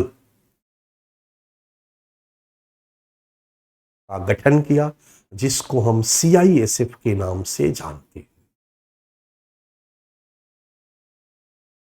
केंद्रीय औद्योगिक सुरक्षा बल, यही नाम है ना इनका, सिक्योरिटी फोर्स सेंट्रल।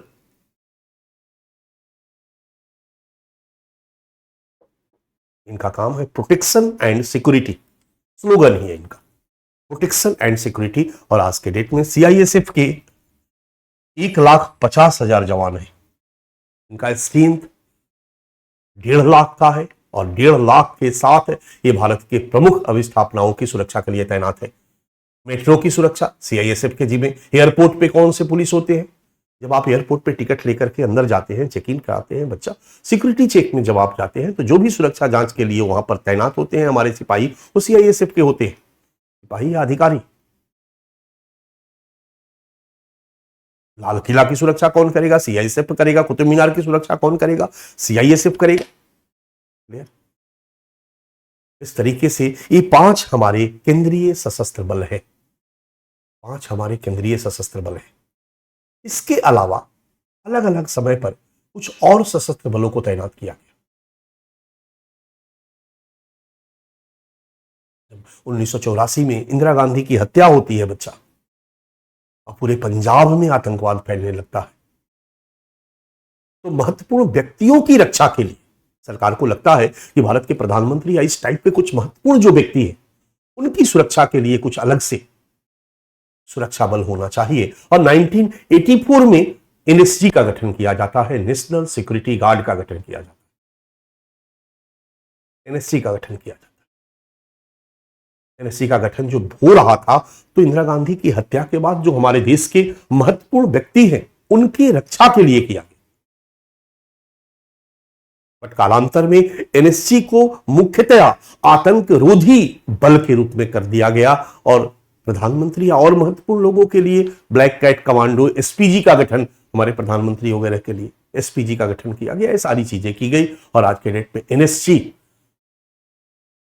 आतंक रोधी बड़े बड़े अभियानों को नेतृत्व करती है। जहां भी कोई आतंकी हमला होता है, जहां पर भी तो आतंकी हमला का जांच एनआईए करती है और सुरक्षा बल के रूप में कार्य एनएससी करती है, नेशनल सिक्योरिटी गार्ड करती है। यही है एनएससी। 84 में एनएससी आ गया बच्चा। उसी तरीके से जब बाबरी मस्जिद विध्वंस कांड हुआ, सांप्रदायिक तनाव हुआ, तो सीआरपीएफ के एक विंग के रूप में रैपिड एक्शन फोर्स का गठन किया, जिसके बारे में मैंने अभी अभी बताया। 1991 और 92 में रैपिड एक्शन फोर्स का गठन किया गया। ये केंद्रीय सशस्त्र पुलिस बल में सीआरपीएफ का ही विंग है। इसमें अलग से बहाली इसकी नहीं होती, ध्यान रखना। उसी में से कुछ लोगों को लेकर के ट्रेंड किया जाता है।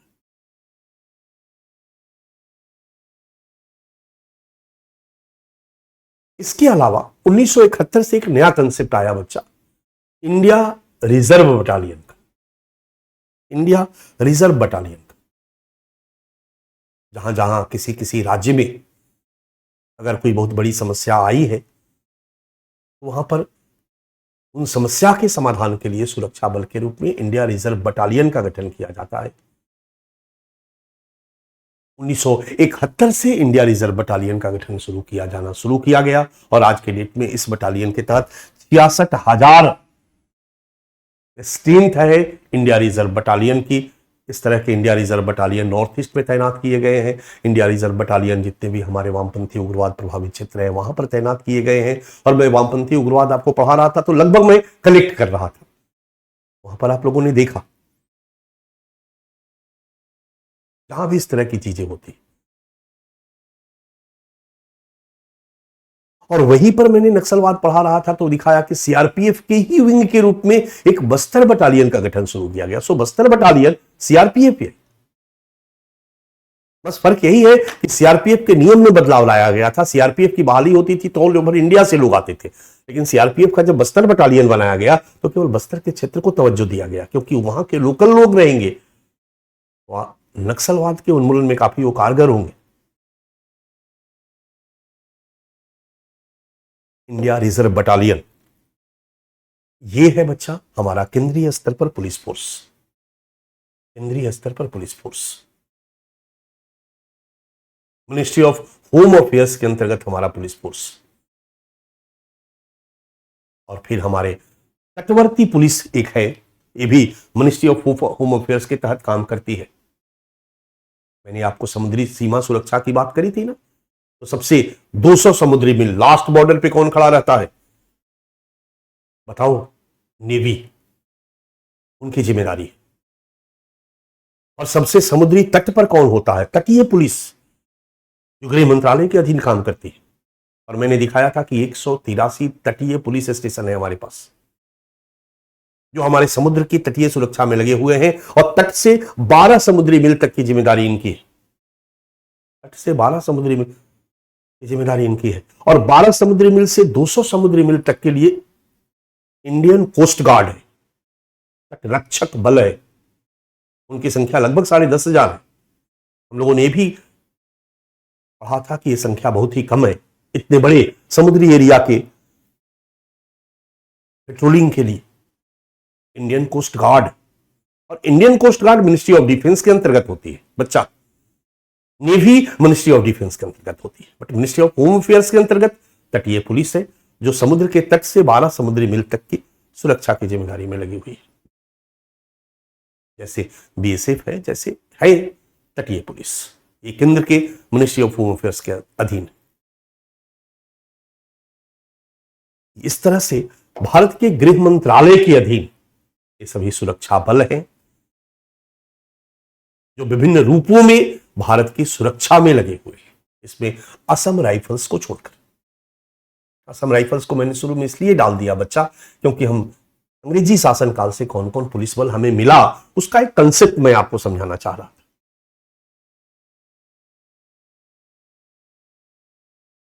डन। अब यहीं पर हमें अलग जगह नहीं मिलेगा, यहीं पर हमने एक और फोर्स की बात हमें करनी। ये ना तो रक्षा मंत्रालय के अधीन है, ना ही केंद्रीय गृह मंत्रालय के अधीन है, और ना ही राज्य के किसी गृह मंत्रालय के अधीन है। फिर भी ये पुलिस फोर्स ये किस मंत्रालय के अधीन है बच्चा? मिनिस्ट्री ऑफ रेलवे के अधीन है। ये रेल मंत्रालय के अधीन भी एक फोर्स है, जिसको हम कहते हैं railway police force. Railway police force ये 1947 के पहले से ही आ रहा था बच्चा। ये 65,000 इनकी संख्या है, 65,000।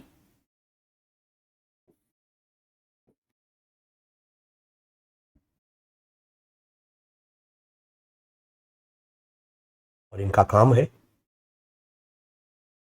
भारत के जो रेलवे मार्ग है, जो रेल चल रही है, उसमें जो यात्री हैं, उसमें जाने वाला जो सामान है, उन सब की सुरक्षा करना। Railway police force. इसलिए आप देखोगे कि रेलवे में दो तरह के सुरक्षा का मैकेनिज्म है। एक जीआरपी होता है, रेल का थाना। मैंने पहले भी कहा कि पुलिस एफआईआर राज्य के जिम्मे होता है, इसलिए अगर कोई रेल मंत्रालय के अधीन रेल चलता है, इसलिए वो केंद्रीय मंत्रालय के अधीन है। लेकिन जब रेल जिस राज्य से गुजरता है,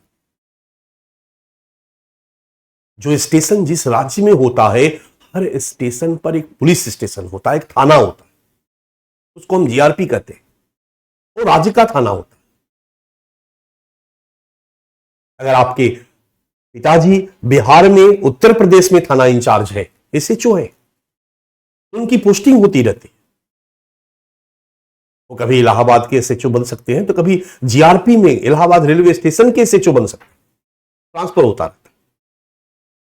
यानी राज्य पुलिस के लोग ही उस थाना में तैनात होते हैं सेम। और अगर थाना में कोई भी छीना झपट होता है, मारपीट होता है, चोरी होती है, डकैती होती है, तो उसका एफआईआर ये रेलवे पुलिस फोर्स में नहीं लिखा जाएगा बच्चा, उसका एफआईआर उसी जीआरपी में जाकर लिखा जाएगा, उसी थाना में जाकर के लिखा जाएगा।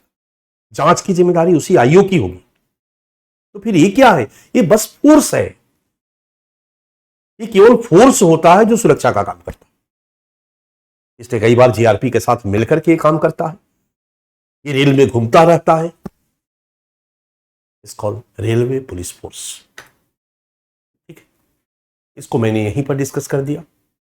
ये है बच्चा हमारे गृह मंत्रालय के अधीन, केंद्रीय गृह मंत्रालय के अधीन सुरक्षा का मैकेनिज्म। फोर्स के रूप में अभी हम सशस्त्र बल पढ़ रहे हैं, एजेंसी पे नहीं आए हैं। और हमारे सिलेबस में 3 है, सुरक्षा बल, एजेंसी और मैंडेट्स। ये है हमारा मैकेनिज्म राज्य के स्तर पर। आपको अब समझ में आ चुका होगा। आप यूपीएससी देते हो, हर राज्य यूपीएससी के पास, केंद्र सरकार के पास डिमांड भेजता है कि हमको 20 आईपीएस चाहिए। आप यूपीएससी देते हो, आप आईपीएस के रूप में क्वालिफाई करते हो, और आपको किसी राज्य में तैनात कर दिया जाता है। कहते हैं ना कि कैडर बट गया, आपका बिहार कैडर रहेगा, आपका यूपी कैडर रहेगा। आपको बिहार कैडर मिल गया, आप बिहार में जाकर के ज्वाइन करते। आप पहले यहां ज्वाइन करोगे, फिर बिहार में जाओगे। अब बिहार में पुलिस का हेड, यूपी में पुलिस का हेड डीजी बैठा हुआ, मुख्यमंत्री के बाद गृह मंत्री, होम सेक्रेटरी, जो भी हो, उसके बाद जो पुलिस का जो सबसे ऊपर का टॉप अधिकारी होता है, उसको हम डीजीपी कहते हैं, डायरेक्टर जनरल ऑफ पुलिस। उसके अधीन फिर एक हायरार्की होती है। आप जाकर के वहां ज्वाइन करोगे, और फिर आपको अगर किसी जिला का एसपी बनाना होगा तो एसपी बनाया जाएगा। अब राज्य जो है अपने स्तर पर भी पुलिस की बहाली करती है। डीएसपी की बहाली स्टेट पीसीएस से होता है। वो आईपीएस के रूप में तैनात नहीं किए जाते हैं, वो डीएसपी के रूप में, डीवाईएसपी के रूप में तैनात किए जाते हैं। और जो सेंट्रल से चुन करके, यूपीएससी से चुन करके आईपीएस जाता है, उसको और बड़े पोस्ट पर तैनात किया जाता है। और स्टेट सिपाही की बहाली स्टेट करती है, राज्य सरकार करती है। सब इंस्पेक्टर की बहाली राज्य सरकार करती है, डीएसपी की बहाली राज्य सरकार करती है। 3 स्तरों पर बहाली होती है राज्य सरकार के द्वारा, सिपाही, सब इंस्पेक्टर और डीएसपी, डीवाईएसपी, और एसपी लेवल पे आईपीएस सेंट्रल से जाता है। 4 लेवल हो गया। अब इसी में से प्रमोशन हो करके ऊंचे पदों की सोपानी की व्यवस्था में ये लॉ एंड ऑर्डर को बनाए रखने में लगे हुए होते हैं। इन्हीं की पोस्टिंग कभी नॉर्मल से सीआईडी में हो जाती है, सीआईडी से जिला में हो जाती है, ट्रांसफर पोस्टिंग चलती रहती है। कभी जीआरपी में चले जाते हैं।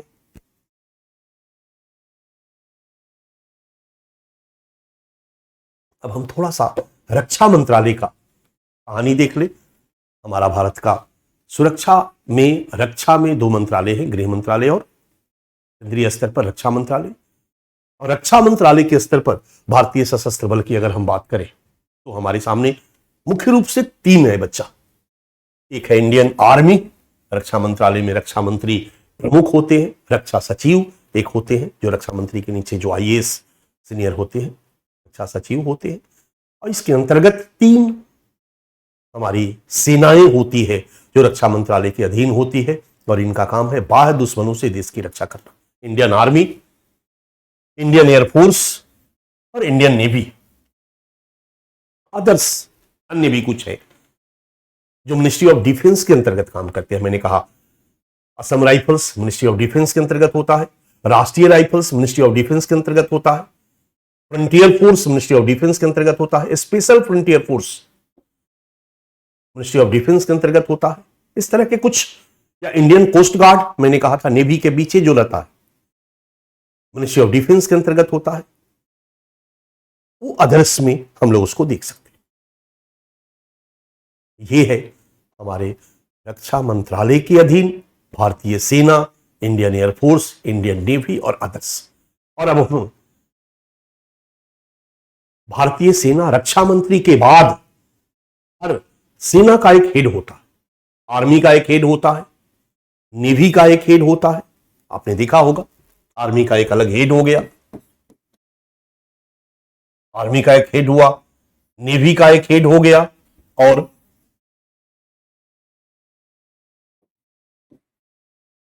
एयरफोर्स का एक हेड हो गया। 3 हो गए। और इसके अलावा इसके भी सबके अलग अलग हेड होंगे ना, क्योंकि इसमें से मैक्सिमम आर्मी के भी होते हैं। आर्मी से ही इनमें गठन कर दिया जाता है, सबके हेड होते हैं। लेकिन 2019 में बच्चा 2019 3-4 साल पहले, 5 साल पहले ऐसा महसूस किया गया कि एक सबका हेड हो। जैसे सुरक्षा सलाहकार के रूप में अजीत डोभाल है तो पूरा सबका, बट केवल डिफेंस में अगर हम देखें तो हमारी जो तीनों सेनाएं हैं उनका एक हेड होना चाहिए। और इसके लिए एक नया पोस्ट क्रिएट किया गया, chief of defence staff. Chief of defence staff ये पूरे भारत के जितने भी सेना हैं, हमारे तीनों सेना, रक्षा बल, इसको लीडरशिप देता है। ये रक्षा के मामले में सैन्य सलाह देता है, क्योंकि उसी का एक्सपर्ट को ही इस पद पर डाला जाता है। परमाणु वगैरह के मामले में भी ये प्रधानमंत्री को सैन्य सलाह देता है।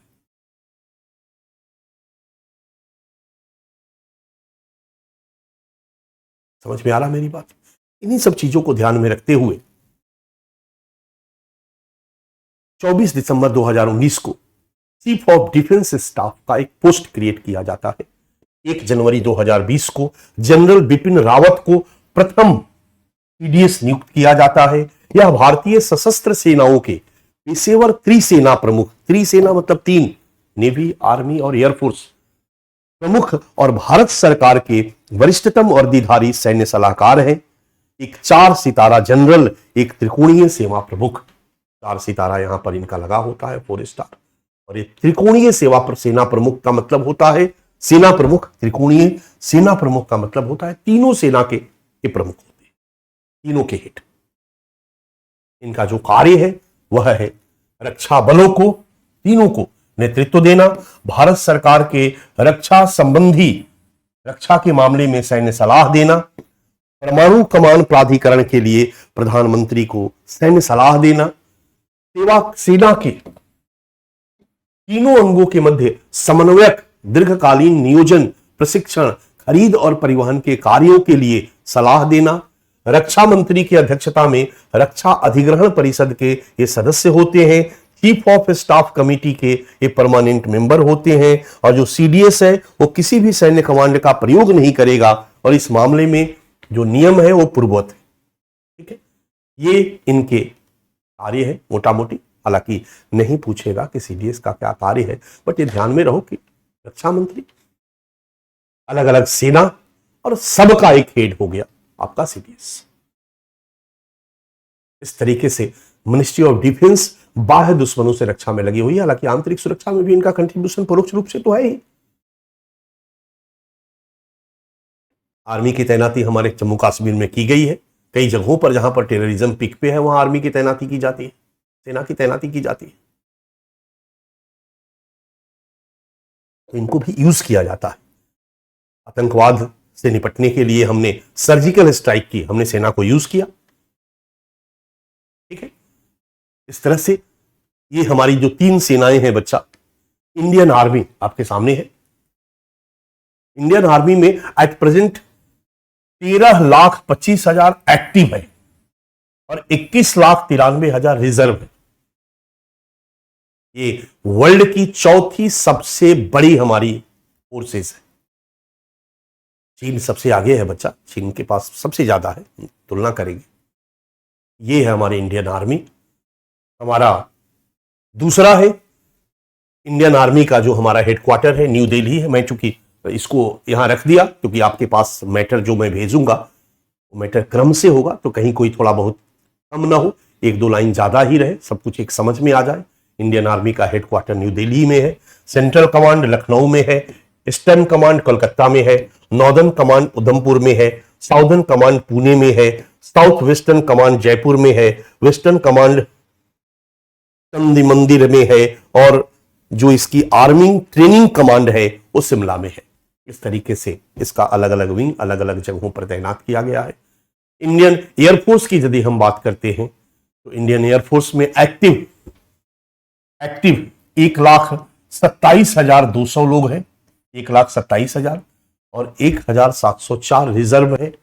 ये एयरफोर्स है जो हमारे हवाई सीमा की सुरक्षा में लगा हुआ होता है। ठीक है, इसके भी अलग अलग क्षेत्रों में अलग अलग कमांड है। इसका हेडक्वार्टर इंडियन एयरफोर्स का भी दिल्ली में है, सेंट्रल एयर कमांड इलाहाबाद में है, ईस्टर्न कमांड हमारे नॉर्थ ईस्ट में शिलोंग में है, साउदर्न एयर कमांड हमारे तिरुवनंतपुरम में है, साउथ वेस्टर्न एयर कमांड हमारे गांधीनगर में है, वेस्टर्न एयर कमांड हमारा न्यू दिल्ली में है और ट्रेनिंग इसका कमांड जो है वो बंगलुरु में है। डन, ये हमारा एयरफोर्स हो गया बच्चा। और एयरफोर्स के बाद फिर हम इंडियन नेवी में जाते हैं और ये इसके बारे में तो मैं आपका तटीय सुरक्षा पढ़ाते समय बता दिया था। समुद्री सीमा सुरक्षा पढ़ाते समय लगभग 98,000 यानी लगभग 1 लाख हमारे एक्टिव नेवी के जवान हैं और समुद्री सीमा सुरक्षा की जिम्मेदारी भी इनकी है बाहर में। लेकिन मेन इनका काम है जब युद्ध की स्थिति हो तो उधर से अगर कोई भी आक्रमण होता है तो उसका मुकाबला करें। बाहरी दुश्मनों से हमारे समुद्री सीमा की रक्षा करना, हमारे देश की रक्षा करना। और 1 लाख स्ट्रेंथ के साथ यह हमारे समुद्री सीमा की सुरक्षा में लगे हुए, समुद्री क्षेत्र की सुरक्षा में लगे हुए। इनके कमांड के बारे में भी मैंने बता दिया था आपको तटीय सुरक्षा बताते समय। हेडक्वार्टर इनका न्यू दिल्ली में है, वेस्टर्न नेवल कमांड मुंबई में है, ईस्टर्न नेवल कमांड विशाखापत्तनम में है और साउदर्न नेवल कमांड कोच्चि में है। अभी लक्षद्वीप में इसके कुछ कमांड बन रहे हैं और एक ज्वाइंट कमांड मैंने आपको दिखाया था पोर्ट ब्लेयर, अंडमान निकोबार द्वीप समूह। ये है बच्चा हमारा। इसके अलावा मिनिस्ट्री ऑफ डिफेंस के अंतर्गत जो कुछ और सुरक्षा बल है, ये 3 तो प्रमुख हो गया, वो सुरक्षा बल है हमारा Indian coast guard. Indian coast guard भारतीय तटरक्षक बल 1979 में इसका गठन किया गया और लगभग 13,842, 2-3,000, 10,000, 10,500 मैंने बताया था, कुछ बढ़ा है, 13,842, 13,000, 8,042 स्ट्रेंथ के साथ यह तट से 12 समुद्री मील से आगे और 200 समुद्री मील के बीच का जो एरिया है उसकी सुरक्षा का काम करता है, पेट्रोलिंग का काम करता है।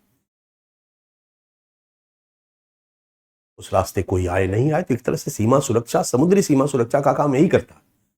और 200 समुद्री मील पर फ्रंट पर नेवी के लोग बैठे होते। उल्टा है बच्चा, हमारे स्थलीय सीमा पर फ्रंट पर हमारे मिनिस्ट्री ऑफ होम अफेयर्स वाली सेना रहती है। यहां पर समुद्र में फ्रंट पर हमारे नेवी और होते हैं मिनिस्ट्री ऑफ डिफेंस के अंतर्गत, और ये भी हमारा इंडियन कोस्ट गार्ड है मिनिस्ट्री ऑफ डिफेंस के अंतर्गत। तटीय पुलिस है मिनिस्ट्री ऑफ होम अफेयर्स के अंतर्गत, गृह मंत्रालय के अधीन। इसके बाद राष्ट्रीय राइफल्स 80,000 स्ट्रेंथ के साथ राष्ट्रीय राइफल्स भी मिनिस्ट्री ऑफ डिफेंस के अंतर्गत एक हमारा पैरामिलिट्री फोर्स है। राष्ट्रीय राइफल्स का गठन जम्मू कश्मीर में जब 1990 के आसपास, मैंने बताया था, याद करो कश्मीर में पढ़ा रहा था आपको, तो 1988-89 आतंक का काल बताया था, और मैंने कहा था कि 90 से पाकिस्तान ने एक प्लानिंग के तहत केवल जम्मू कश्मीर में ही नहीं, भारत के अन्य क्षेत्रों में भी आतंकवाद को फैलाने का काम शुरू किया। जम्मू कश्मीर में एक सांप्रदायिक माहौल को क्रिएट किया गया, कश्मीरी हिंदुओं को मार मार करके वहां से भगाया गया, उनके प्रति हिंसा की गई। ये पहले नहीं हुआ करता। तो जब स्थिति बिगड़ी तो 1990 में आवश्यकता महसूस की गई कि आर्मी के एक विंग को वहां के लिए स्पेशल ट्रेनिंग दी जाए, और ट्रेनिंग देकर के उनको वहां पर तैनात किया जाए, और उसी उद्देश्य से राष्ट्रीय राइफल्स का गठन किया गया। 80,000 आज इनका स्ट्रेंथ है, और ये जम्मू कश्मीर में तैनात, इससे ज्यादा की जरूरत नहीं है। राष्ट्रीय राइफल्स। इसके बाद एक है टेरिटोरियल आर्मी। टेरिटोरियल आर्मी भी आर्मी का ही एक विंग है। टेरिटोरियल आर्मी आर्मी का ही एक विंग है। इनका स्ट्रेंथ 2 लाख है बच्चा।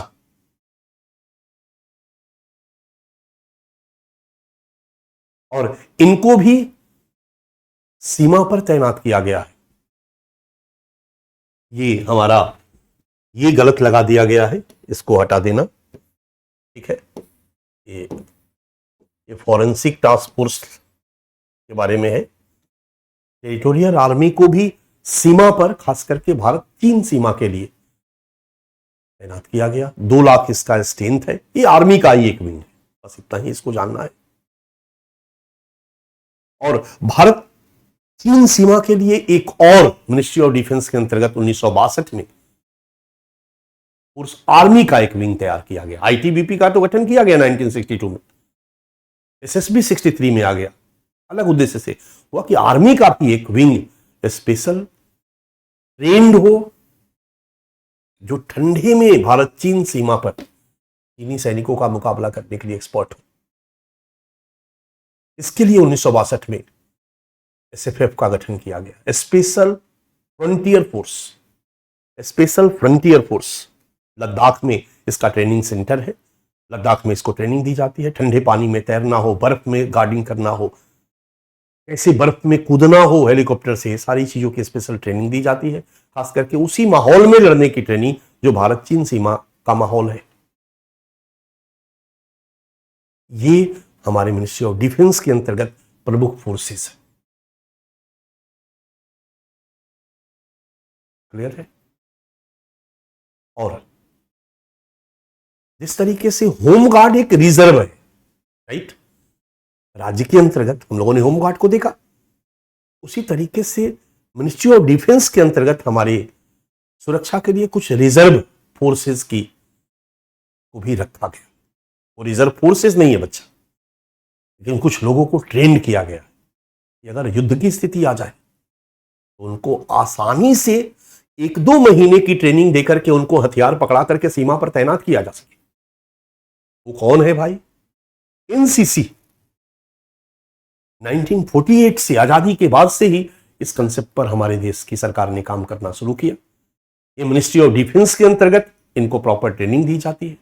ये हमारे बच्चे होते हैं स्कूल कॉलेज के, एनसीसी के अंतर्गत एक प्रॉपर ट्रेनिंग लेते हैं, फिर अपने अपने कामों में लग जाते हैं। अलग अलग बिजनेस, अलग अलग काम में लगे होते हैं अपने, लेकिन ये ट्रेंड होते हैं।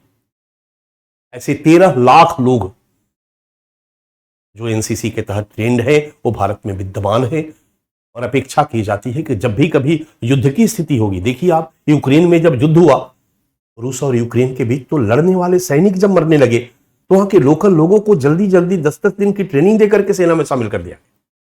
जब युद्ध की स्थिति आती है बच्चा, आज देख लो आप इजराइल की स्थिति, गाजा की स्थिति, वहां पर तो दनादन युद्ध में जो भी लोग हैं आइए वेलकम है। यूक्रेन की तरफ से बाहर से रहने वाले लोग लड़ने गए। तो अपेक्षा की जाती है किसी सरकार के द्वारा कि अगर इस तरह की स्थिति उत्पन्न हो तो हम क्या करेंगे। उसके लिए एनसीसी की सोच हमारे सामने आई और इस तरह से 13 लाख लोगों को हमने रिजर्व रखा है कि जब भी युद्ध की स्थिति हो तो हम उनका मुकाबला कर सकें। डन। एक न्यूज है जिसको मैंने अपडेट नहीं किया है बच्चा, उसको मैं अपडेट कर दूंगा अभी तत्काल। हमारा रक्षा बजट 2017 का भी मेरे पास है, मेरे पास आ गया है लेटेस्ट वाला। भारत का 74.8 बिलियन डॉलर, नो ये हमारा 2023 का बजट है, 17 का नहीं, 74.8 बिलियन डॉलर यूएस डॉलर हमारा रक्षा बजट है 2023 का, ऊपर में 23 है। और चीन का 152 बिलियन यूएस डॉलर है, पाकिस्तान का 8.78 बिलियन डॉलर है। अभी आपने सुना होगा कि हमारी सरकार ने रक्षा बजट को बढ़ाया है। हमारी सरकार रक्षा के को लेकर बहुत ज्यादा एक्टिव है, बहुत ज्यादा काम कर रही है। और यही नहीं, हम हर वर्ष से इस वर्ष मैक्सिमम हथियार को खरीदे हैं। और जानकर आपको और आश्चर्य होगा कि हमने अपने स्वदेशी हथियारों को ढेर सारे देशों में बेचा भी है। अभी तक हम हथियारों को खरीदते थे, लेकिन इंडिया के तहत अब हम अपने देश के बने हुए हथियारों को बेचने का काम हमने शुरू किया।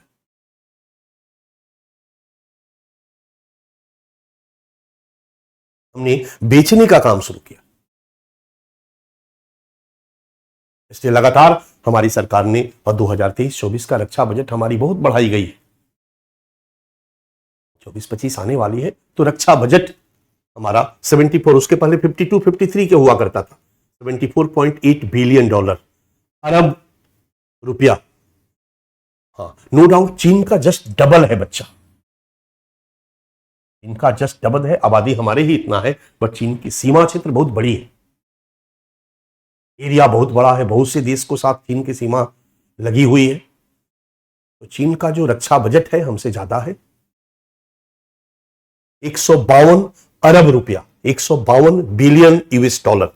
और पाकिस्तान का बहुत कम है हमसे, 8.78 बिलियन यूएस डॉलर। इसका मतलब है कि हमारी सेना और पाकिस्तान की सेना के साथ अगर कंपेयर करते हो तो हमारी सेना कई मामलों में बहुत मजबूत है, कई मामलों में बहुत मजबूत है।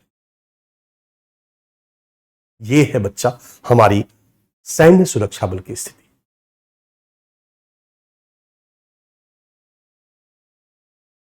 मैंने आपको एक स्लाइड में कंपेयर भी किया है, भारत, चीन, पाकिस्तान सैन्य क्षमता, एक तुलना किया है, 2016 का तुलना है हमारा।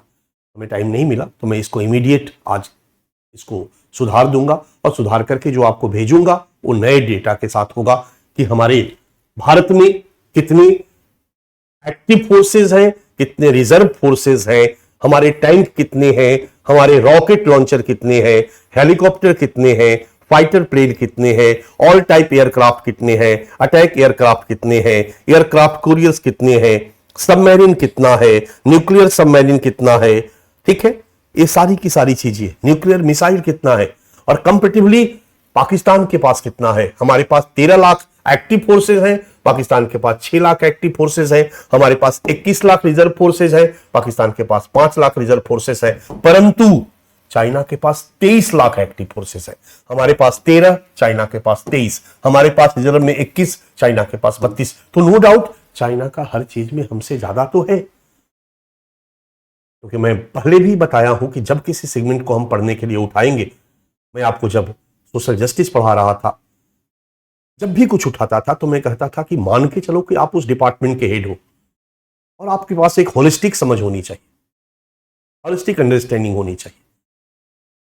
इंटरनल सिक्योरिटी भी मैंने पढ़ाने लगा तो मैंने कहा कि आप मान के चलो कि आपके पास आप गृह मंत्री हो आपके पास पूरा नॉलेज होना चाहिए हमारे रक्षा और सुरक्षा व्यवस्था का। ये है हमारा स्ट्रेंथ। ये अगर आपको जानकारी है स्ट्रेंथ की, तो आप डिसीजन ले सकते हो कि अभी पाकिस्तान पर आक्रमण करने में हमारी क्या स्थिति होगी। दौड़ा के मारेंगे हम। चाइना के साथ लड़ते समय हमारी स्थिति ठीक नहीं रहेगी, बट अब हम बहुत कमजोर भी नहीं है। इतना आसान भी नहीं है कि चाइना जैसे पिछली बार आकर के हमारे अंदर घुस गया था और फिर वापस चला गया था। अब ऐसी स्थिति नहीं आ सकती। नो डाउट हमने अपने को काफी मजबूत किया और हम लगातार डिफेंस के क्षेत्र में, इंटरनल सिक्योरिटी के क्षेत्र में अपने को स्ट्रांग करते जा रहे हैं। ठीक है बच्चा, ये था हमारा सुरक्षा बल की संरचना, सुरक्षा बल का ढांचा, सुरक्षा बल के बारे में, राइट। और अब हम अगले एपिसोड में पढ़ने जा रहे हैं केंद्रीय स्तर पर जांच एवं आसूचना एजेंसी, सेंट्रल लेवल पर, क्योंकि अब स्टेट लेवल पर पढ़ने की जरूरत नहीं है। स्टेट लेवल पर तो मैंने बता ही दिया, और सभी जगहों पर हर स्टेट में है। स्टेट पुलिस है, स्टेट आर्म फोर्स है, एसटीएफ है, सीआईडी है, होमगार्ड। हम सेंट्रल लेवल पर ही पढ़ रहे हैं। सेंट्रल लेवल पर केंद्रीय स्तर पर जांच एजेंसी और आसूचना एजेंसी, जांच एजेंसी और आसूचना एजेंसी, इसमें हम आईबी को पढ़ेंगे, सीबीआई को पढ़ेंगे, रॉ को पढ़ेंगे, प्रवर्तन निदेशालय को भी पढ़ेंगे, और फिर हम आ जाएंगे मैंडेट्स, एफआईयू भी पढ़ेंगे। अगर वित्तीय अपराध कोई करता है, एफआईयू, फाइनेंशियल इंटेलिजेंस यूनिट, ये आसूचना एजेंसी है, राइट। एनआईए भी पढ़ेंगे, इसी में सब आ जाएगा। और फिर हम मैंडेट्स पढ़ेंगे, उसमें कुछ कानून, आपसपा कानून, ऊपा कानून, एनआईए, उसमें क्या अमेंडमेंट हुआ उसके बारे में जानने का प्रयास करेंगे। फिर चुनौतियां, और एक टॉपिक अलग से पुलिस रिफॉर्म पर पढ़ लेंगे, क्योंकि आज के डेट में वो करंट का टॉपिक है, चर्चा का विषय। सो आज के लिए आपका टाइम हो गया है, तो आज का क्लास में यहीं पर समाप्त करता हूं बच्चे। So thank you. कल मैं नहीं ले पाया, कल कुछ कारण था, ठीक है। प्रभाग और विभाग कुछ नहीं है बच्चा, प्रभाग विभाग, डिवीजन अंग्रेजी होता है डिपार्टमेंट और डिवीजन, तो पहले से चला आ रहा था, वो बड़ा बड़ा डिपार्टमेंट हुआ करता था, ठीक है। उसी के अंतर्गत कुछ डिवीजन बांट दिया गया, राइट। ये है विभाग और प्रभाग, डिपार्टमेंट एंड डिवीजन। और नॉर्थ ईस्ट का रिकॉर्डेड वीडियो का पीडीएफ सेंड मैं कर दूंगा बच्चा, देख लेता हूं। मणिपुर में कुछ उसमें अपडेट करना है तो मैं कर दूंगा, चिंता मत करो। मैं जिस विषय को पढ़ाता हूं उस विषय पर कोई किताब नहीं है, आपको भी अच्छी तरह पता है। हर चीज करेंट अपडेट है, और आपको पता चल चुका होगा कि ये सेक्शन में आपके जितने प्रतिस्पर्धी हैं आपके साथ वाले, वो सब कमजोर है। पॉलिटी की बहुत सारी किताबें हैं बच्चा, ज्योग्राफी की बहुत सारी किताबें हैं, हिस्ट्री की किताबें भरी पड़ी है, और उसमें बहुत ज्यादा बदलने वाला नहीं है। पर जिस सेगमेंट को मैं पढ़ाता हूं उस सेगमेंट में ना तो प्रॉपर किताब है, ना ही प्रॉपर बच्चे को मैटर अवेलेबल है। इसलिए अगर इसमें तुम अपने को बहुत मजबूत करते हो, जो मेरा काम है, इतना मैं मजबूत कर दूंगा कि अपने प्रतिस्पर्धियों को हर कदम पर पीछे रखोगे, क्योंकि उनका यहीं पर नंबर कम आएगा और यहीं पर आपको अपना नंबर बढ़ाना है। और मैं आपके पूरे जीएस में एक मेजर पार्ट को रूल कर रहा हूं। इंडियन सोसाइटी पेपर 1 में मैंने आपको पढ़ाया, तो आपको दिखाया, प्रीवियस ईयर क्वेश्चन दिखाया, लगभग 105 नंबर का, 115 नंबर का इस साल सवाल पूछा गया था 250 में। तो हम नहीं कहेंगे 115 हमेशा पूछा जाएगा, but 70-75 number Indian society, 70-75 number social justice, internal security, तो 250 नंबर मैं आपके साथ। और इस 250 नंबर को मेरा प्रयास होता है कि इतना विस्तारित करके पढ़ाऊं ना कि हमारा छात्र निबंध भी इसी सेक्शन से पकड़े, हमारा छात्र निबंध भी इसी सेक्शन से पकड़े। और जब आप इस तीनों सेक्शन को स्ट्रॉन्ग कर लोगे बच्चा, इस तीनों सेक्शन को स्ट्रॉन्ग कर लोगे ना, तो एथिक्स के भी कम से कम 20, 25, 30 नंबर के क्वेश्चन पकड़ सकते हो। कास्ट पे एथिक्स में प्रश्न पूछा गया, महिलाओं के विरुद्ध हिंसा पर एथिक्स में प्रश्न पूछा गया। जब हम अप्लाइड एथिक्स की बात करते हैं, नैतिक मुद्दे की बात करते हैं, जब मैंने आपको लिव इन रिलेशनशिप पढ़ाया, जब मैंने आपको सरोगेसी, ये सब चीजें हमारे सामाजिक मुद्दे हैं, और इस पर जो एथिकल डायमेंशन है, कि जब हम सामाजिक मुद्दे इतना विस्तारित करेंगे तो वहां पर भी ये हमें सपोर्ट करता है, मजबूत करता है। बट 250 अंक तो पक्का है जीएस में, और हम लोग क्यों ना इस सेक्शन को इतने मजबूती से पढ़ें कि हमारा 250 का निबंध भी हमारे कंट्रोल में हो। तो 250 और 250 500, बच्चा 1000 नंबर का आपका जीएस है और 250 नंबर का आपका निबंध है, 1250 नंबर में 500। बस मैं क्षमा चाहता हूं कि ज्यादा पढ़ाता हूं, इसके लिए दुखी मत होना,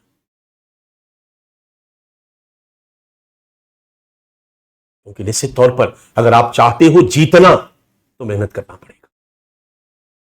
तो इस तीनों सेक्शन को हम लोग इतना स्ट्रॉन्ग कर दें कि हमारा निबंध का सेक्शन टेंशन लेने की जरूरत नहीं पड़े, निबंध भी हमारा मजबूत हो। महिला पे निबंध उठाएं, शिक्षा पे निबंध उठाएं, इंटरनल सिक्योरिटी से भी निबंध पूछे गए। So thank you, thank you, thank you. बच्चे ने लिखा है सर सेकंड बैच में सोशल जस्टिस नहीं हुआ। मे बी सर बच्चा नहीं हुआ होगा तो रोटेशन में आ जाएगा तुम्हारा। अभी आप नए आए हो, सेकंड बैच के हो, फर्स्ट बैच को मैं सोशल जस्टिस पढ़ा चुका हूं, ठीक है, वो भी आपका हो जाएगा। So thank you, thank you, thank you. मिलता हूं मैं। जो भी बचा है, आपको लग रहा होगा मैं कंजूस नहीं हूं पढ़ाने में, नहीं तो मैं बहुत कम में निपटा देता, खत्म कर देता। यहां खड़ा होने के बाद याद रहता है कि ये जो शर्ट मैं पहना हूं ना, वो आपके पैसे, आपने पैसा दिया है, और मैं ये शर्ट पहनकर घूम रहा हूं, पैंट पहनकर घूम रहा हूं, चश्मा पहनकर घूम रहा हूं। आज जो ब्रेकफास्ट लेकर के आया हूं वो भी आपके पैसे से है। तो यहां खड़ा होने के बाद आपके प्रति मैं अनैतिक नहीं रहूंगा, ये मेरा वादा है आपसे। हाँ, आपको पढ़ने के लिए तैयार रहना होगा बच्चा। बिना पढ़े हुए कोई चीज संभव नहीं, ये फैक्ट है। ये आपको भी रेशनली समझना। अगर हम कहें कि नहीं इतना ही पढ़ लो, इससे ज्यादा पढ़ने की जरूरत नहीं है, विद्वान थोड़ी बनना है यार, यूपीएससी पास करना है, तो ऐसे तर्क मुझे भी आते। बट इस तर्क को हम कहते हैं सेल्फ डिफेंसिव आर्गुमेंट, आत्मरक्षात्मक तर्क। हम कम पढ़ाना चाहते हैं, इसलिए हमने अपनी रक्षा में एक तर्क दे दिया, और हमने 10 दिनों में ही आपके सेक्शन को खत्म कर दिया, 20 दिनों में ही आपके सेक्शन को खत्म कर दिया। लेकिन हम जो तर्क दे रहे हैं अधिक पढ़ाने के लिए दे रहे हैं, इसमें हम इन्वेस्ट कर रहे हैं, हम बचा नहीं रहे बच्चा, और आपको मोटिवेट कर रहे हैं हम कि आपको पढ़ना होगा, आप पढ़ो। ऐसे नहीं होगा, और पढ़ोगे तो दुनिया की कोई ताकत आपको रोकेगी नहीं। चलिए, सो थैंक यू, कल मिलते हैं हम लोग।